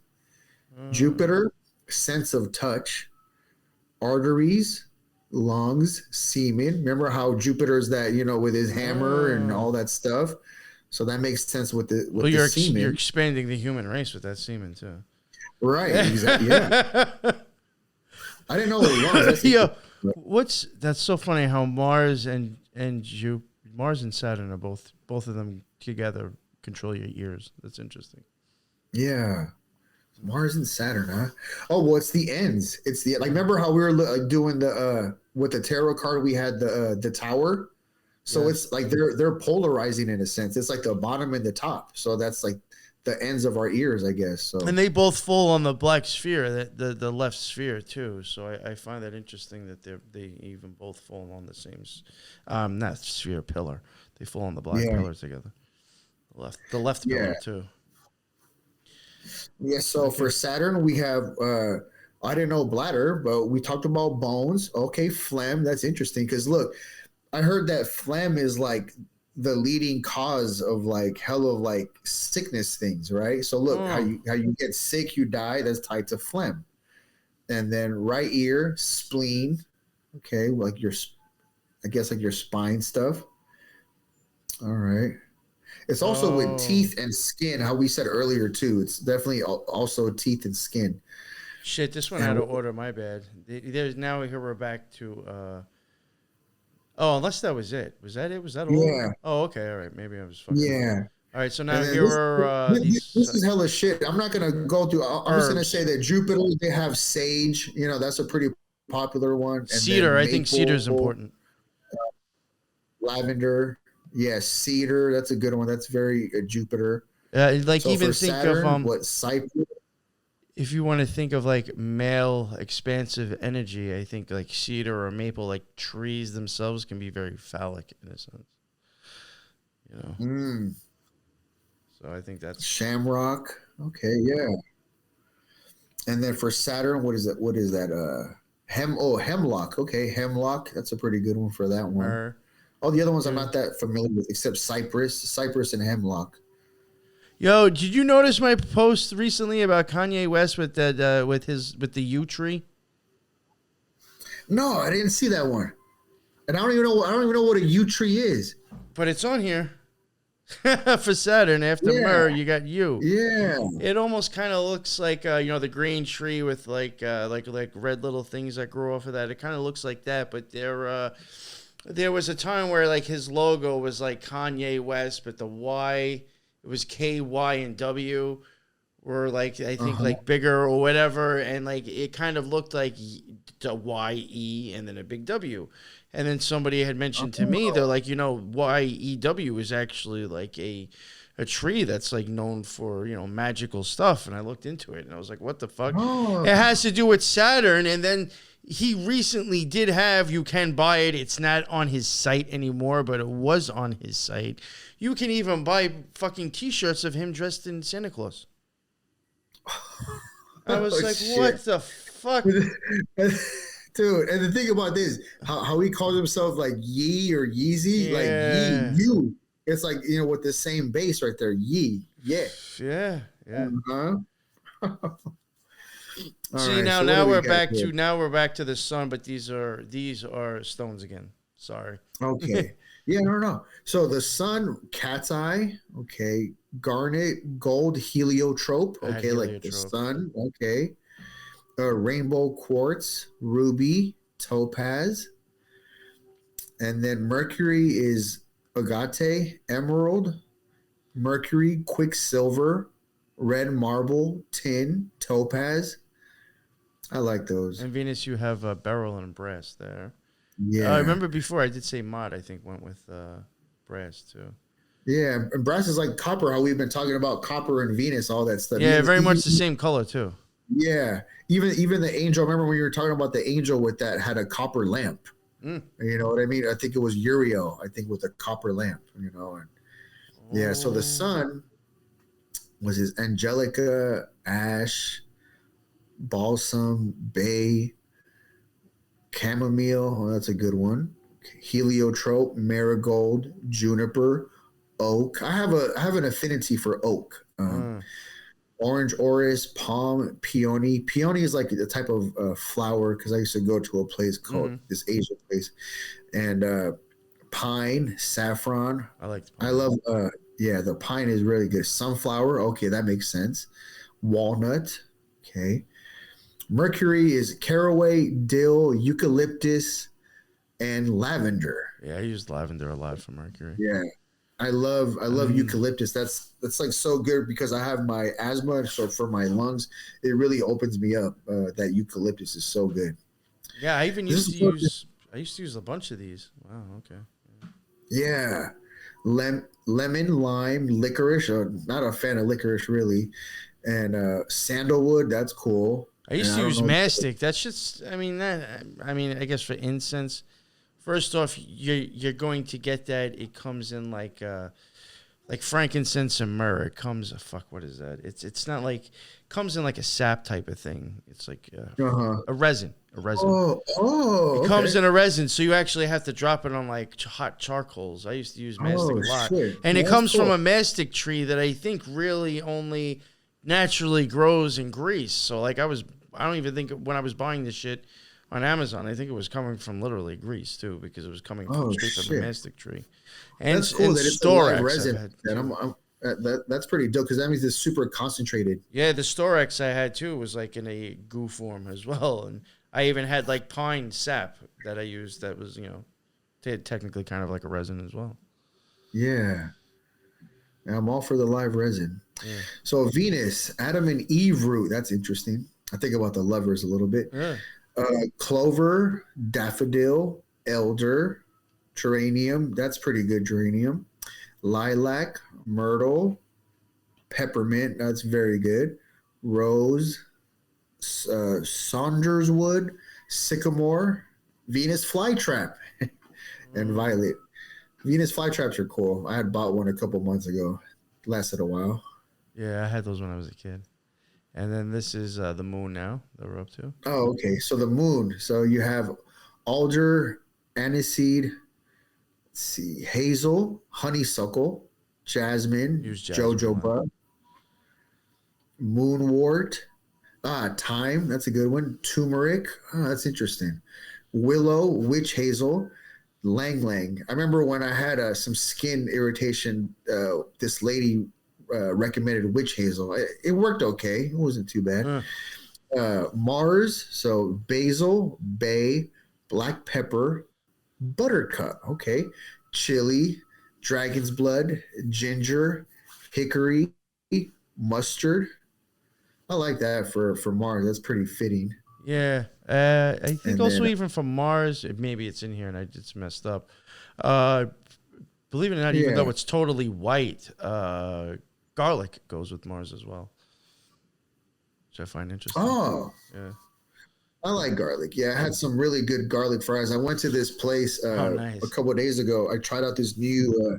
It's like this new chicken. Like they specialize like in Asian fusion like chicken wings. God damn it! And I ordered the garlic fries on the side.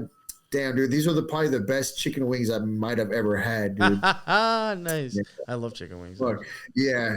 They have all the regular ones too, like the traditional stuff. But this place is known for like the Asian fusion. Oh And yeah, did it yeah. There's not- a bunch of those near me. It's definitely cooked differently. It's like it's definitely different. It knocked my socks off. Yeah, bro. no, I love It that knocked shit. Yeah. Holy crap! I was like, damn, I've been missing out because that place has been open for a couple of months. But anyway, so Saturn. So we got lead, coral, obsidian, of course. Onyx, serpentine, smoky quartz. I have smoky quartz as well too. Nice. So like that stuff is like how they have the black mirrors and how you could scry like that. So that's tied to scrying with like when you're trying to like work with like quote unquote darker entities. You know what I mean? So Saturn is pretty good for that. So see minerals. Okay, minerals. We got for the sun, we have cat's eye, amber, which is like the perfect color for that. I think that's the best representative. Diamond, that's interesting. Gold, heliotrope. Yes. All right, see. Okay. Oh yeah, these are different. Did you want to go over these? Yeah. Okay. I'll All go right. real All right. I quick. wasn't sure if Yeah. those were like add-ons. Yeah, because we'll you do didn't this read one. them Yeah, before. I like these better. Okay. For this one, so for the sun, sense of sight, right Oh hand, yeah, that's right. Yeah, we've seen finish this. brain, heart, sinews. What the hell is sinews? I don't even know what that is. Mercury, I And knew it had to be speech. Mercury, we have speech and thought. Bile, oh, that's interesting. Buttocks, I didn't know that. And tongue, that makes sense. The tongue, Yeah, for sure. yeah. Venus, sense of smell.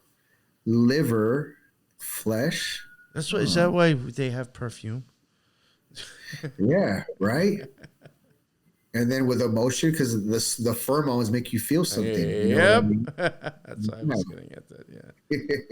Yeah. So this is Mars now with stones. 'Cause I Okay. don't know what that was. Bloodstone for Mars, brass, carnelian, hematite, iron, pyrite, ruby, spinel.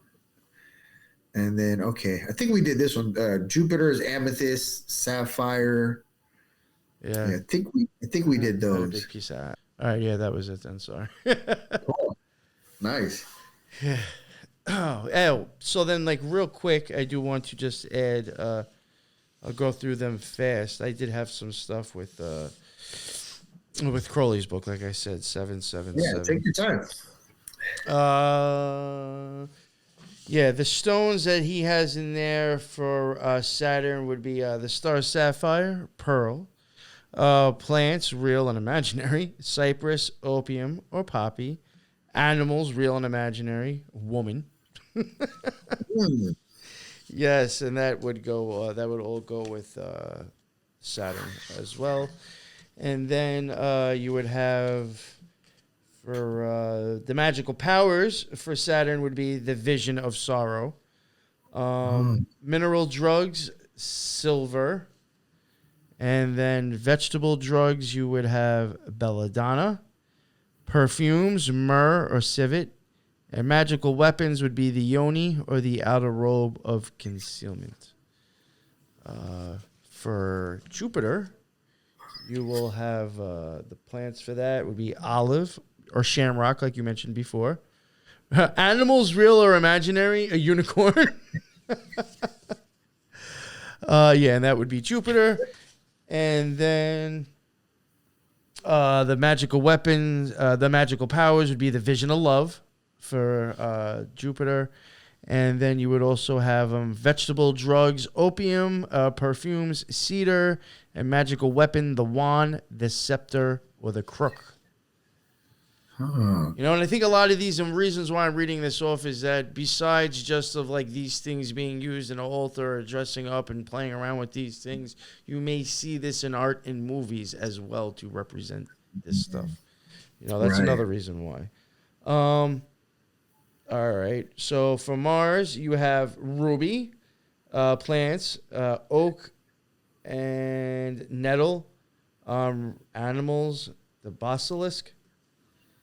And then we have the vision of power is the magical powers of Mars.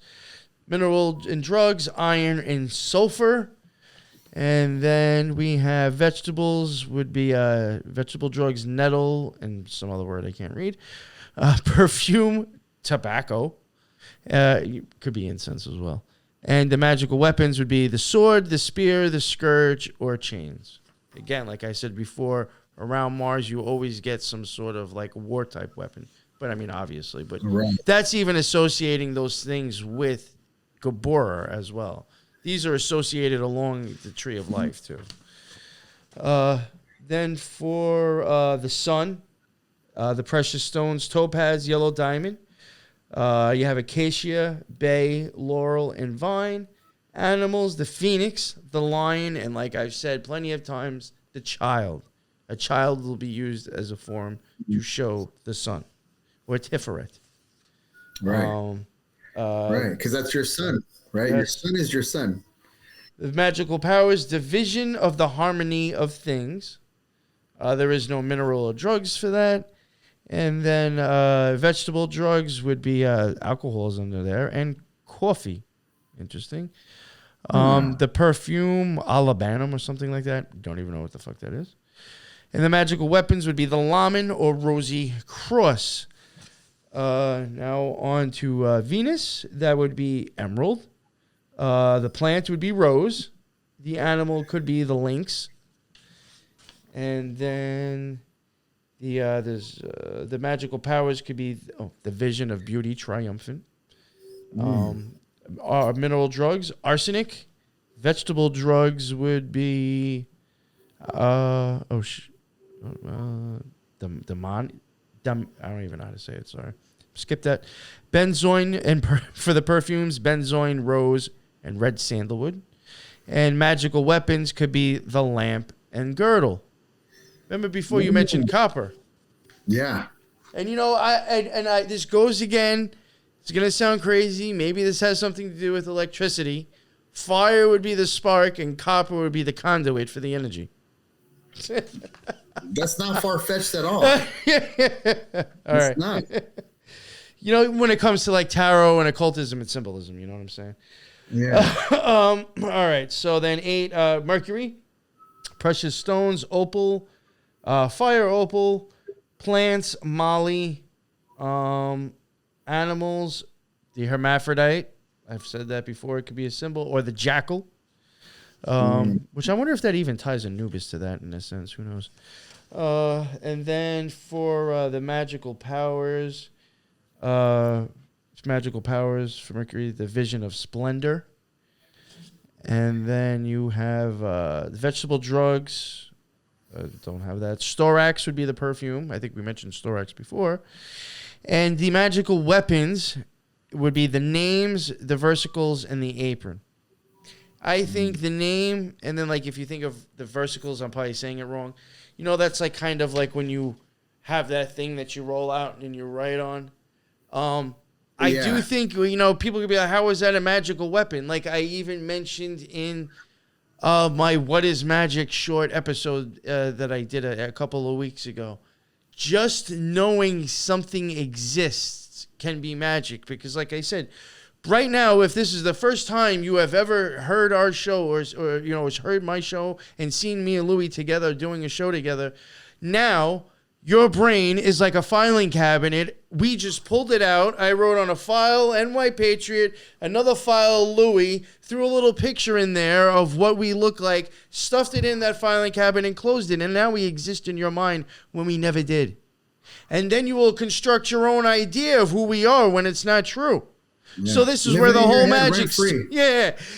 but that's how it can become a magical weapon. Right. Just knowing something exists and putting it up on the TV, if it's real or not, makes people have an idea, and now they have free will to run with that or become that or choose that in which way if they want. That's how I think that all that shit works. When a miracle happens out of nowhere, right? Mm-hmm. And then so it came out of nowhere. You know what I mean? I remember I was watching, it was Vikings of Valhalla. Was it that one? I forget, like one of those, I think it was one of those Viking ones, where they had like the kings and all that and all these Vikings. And there was the king of the Vikings went to this other castle where he saw that this guy had things written down everywhere. And he was like, what is this stuff? Because he never saw writing like this. So he was like, it's some type of magic. He was like, he's using this stuff. He even said it there in the show. He was like, he's using this for something. He's keeping track of things, and he's making things happen with this writing, whatever this stuff is. He was like, bring it to me. I want to see this. And he was like, even though he couldn't read what it was, he knew it was magical components to it just from like that guy's notes that he had all around. You know what I mean?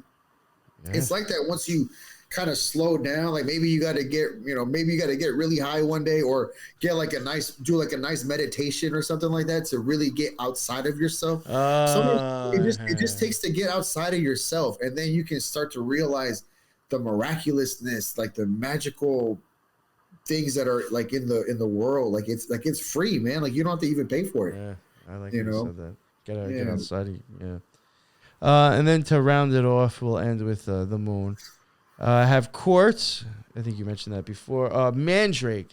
I find that there's a little story behind Mandrake. The only reason I know this is because I used to be an Iron Maiden fan, and in the song Fuck Moonchild, I think they talk about the Mandrake screaming. I was like, what the fuck is that? So I looked it up. I don't even know what that is. I looked it up, and the root of a mandrake, it does look very much like an actual human. The way that the thing is, it's like the 2 legs, the 2 arms. It's almost like a hangman, kind of, if you were to draw a hangman. And, they used to say back in the day that when you pulled them out, the little man screamed. But Yeah, so the Mandrake goes for that. The animals, elephant. Interesting, because I have seen that used plenty of times for feminine stuff. The magical powers would be the vision of the machinery of the universe. The minerals are drugs, lead. Vegetable drugs would be orchid root, perfumes, jasmine, ginseng. And the magical weapons would be the perfumes and sandals. So Interesting. that's according so that to was for the moon, 777. right? Huh? That was the moon, right? Yeah, I thought that was, it's interesting. I'm And wondering you if this elephant. It's weird. It's weird that you have elephant with that because, like, for like an element, they say like the memory of an elephant, meaning like an elephant doesn't forget shit. Yeah. So in the moon, it's like all the the thoughts. Yeah, like I don't know. I thought that was. I thought that would have been more of a Saturn symbol, but I guess not. Who knows? No, I like it because it's like your thoughts, like you like remembering your thoughts and like the different, like whether it's conscious or subconscious, like they won't forget anything. Yes. You know, yeah, interesting. Very nice, man. So that was just little extra stuff that, like I was even saying before, even with the plants and the crystals that you covered before. Sometimes I think those things will even be in the background of movies and stuff to show you what's going on. So even if you just kind of got that out of it, maybe I don't know why this stuff makes sense. Why is it associated with it? I think about Thanos' glove. You know, Thanos' glove. Yes. So think about that. Think about that one. You know, like they all have their own symbolism. And then like the one that Doctor Strange let go, or like he made it. I forgot how he gave it back to him, type of shit. But he was in charge of that one. Like they're in charge of different ones.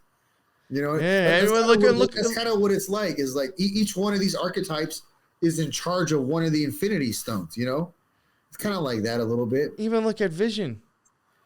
You know what I'm saying? Like he had that one over by his pineal gland, and who was his girl? The Scarlet Witch.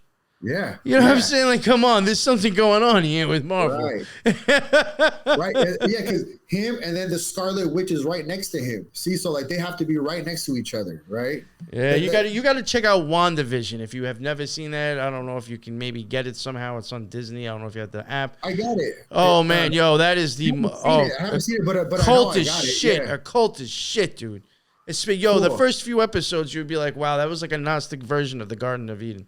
Oh my God, nice. It's insane. Yeah, you got to watch it. I think you'll pick it up for sure. Yeah, I'm gonna have to roll up a joint and then kind of chill out with that, I guess. But all right, since this episode's probably long enough, I don't remember how long the other one was, but this one's probably pushing 3 hours. But that is the finale, the grand finale of this amazing series. That I can't thank you anymore, man, for doing it with me. It was a great time. It was a learning thing for me. I'm really hoping. I've already gotten good feedback from the other ones already because they've been out. Nice. Thank you very much for doing this series with me, bro. I definitely had a good time, and we will be doing more work. It was very fun. Very cool. Yeah. Let everybody know, if they don't know already, where they can find your stuff.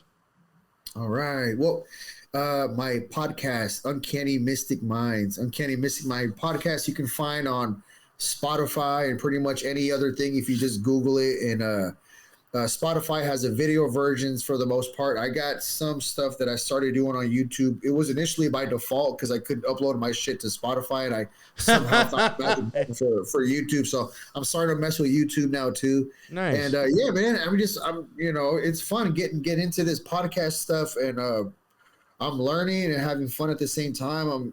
I'm expanding my horizons, and I'm trying to be a better person by unifying myself with like-minded people like yourself. And so thank you, bro.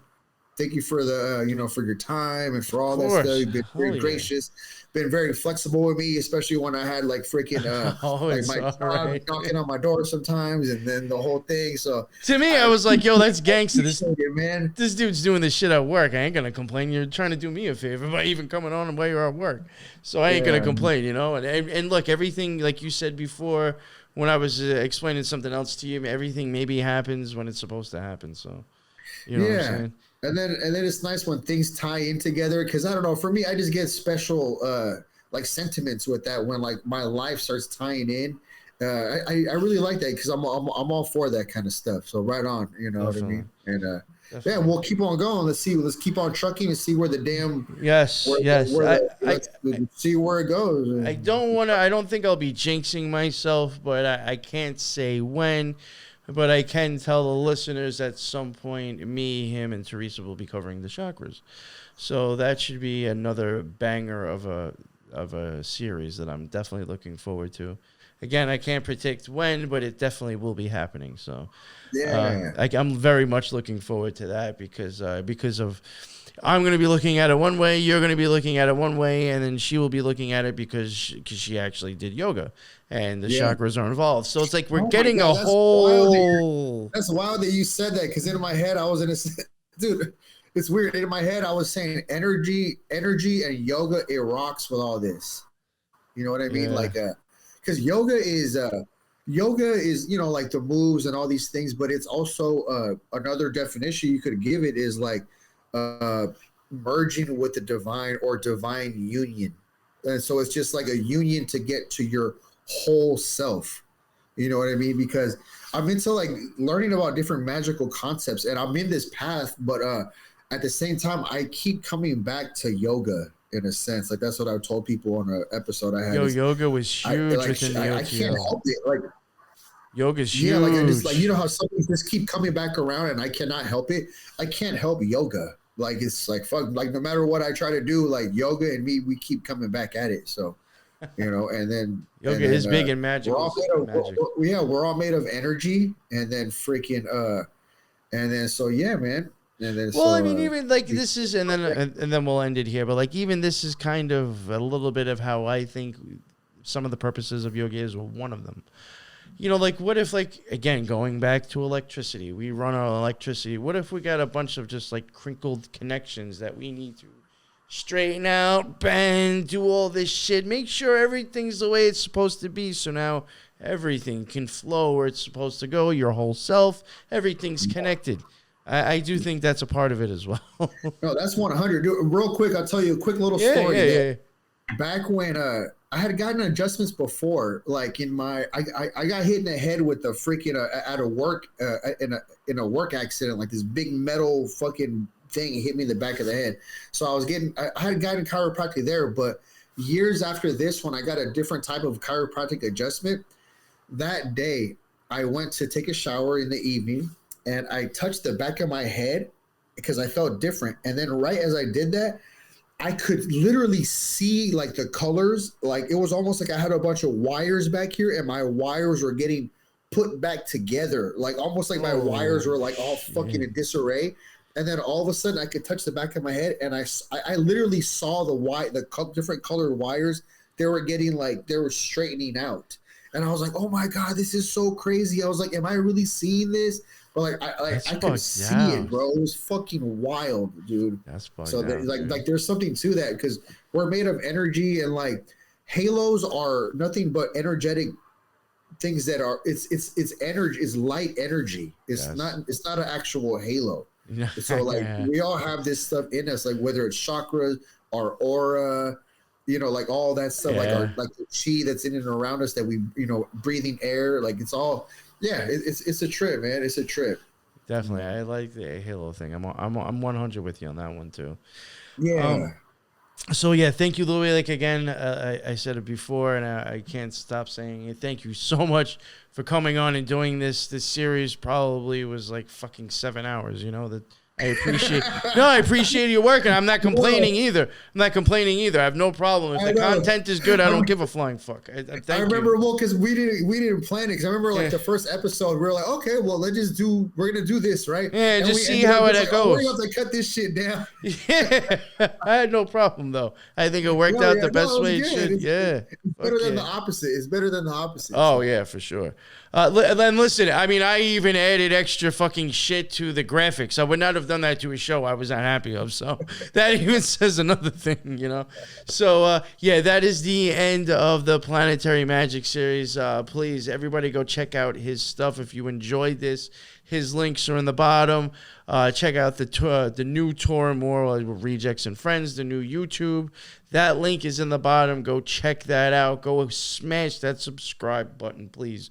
We're starting all over, fourth time's a charm. And definitely go check out our Element server, starting something that might be an ongoing thing, where I will be maybe every 4 to 6 weeks. I can't say it'll be every month, but it's something I'd like to do around that time, time permitting. I'm going to have other shows come on, and if you are a member of the Element server, I will be dropping the StreamYard link inside Element. And if you are a listener or somebody who contributes to the server a lot, if you got the guts, you don't even have to show your face. You can come on as a blinking avatar. You can join us, and I will even have a call-in number for live call-ins. So that's something I'm trying to do to connect with the fans, and I had even said, listen, I have no problem if you join Element and you see that I'm mentioning something. I'm coming up with, if people want to come on and definitely want to come on, we can even try to kick around a topic.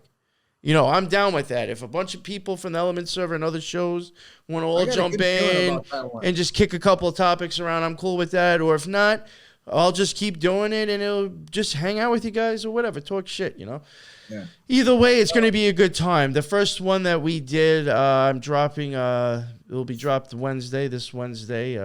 Actually, it would have been dropped already by the time this comes out. This is coming out the Monday after it. Wednesday will be dropped on the Occult Rejects. So, hopefully going forward, it's something new I'll be doing. So the reason I'm saying all that, go check out the Element server. Yeah. You can even do it on the web. You don't need another fucking app. You can do it web-based. Check it out. You'll get perks. Sometimes I drop our BitChute episodes in there early or release stuff early, and you'll have the chance to jump on the show and kick some shit around. So yeah, check out the Element. The future, bro. Huh? I think that's the future. To be honest with you, there's something to that. I would even have no. It's pretty hot. I'll be totally honest with you, and I'm not that I'm shitting on shows or anything, but I guarantee you, if I had a Q&A from the people inside my Element server, that would be the best fucking interview I ever had, because they're actually going to ask me serious shit. Yeah. You know what I'm saying? Like, they're already experienced. They're not like, I don't know anything about this shit. You know what I'm saying? Like, that could get into some real deep shit, because there's people in there that know more than me.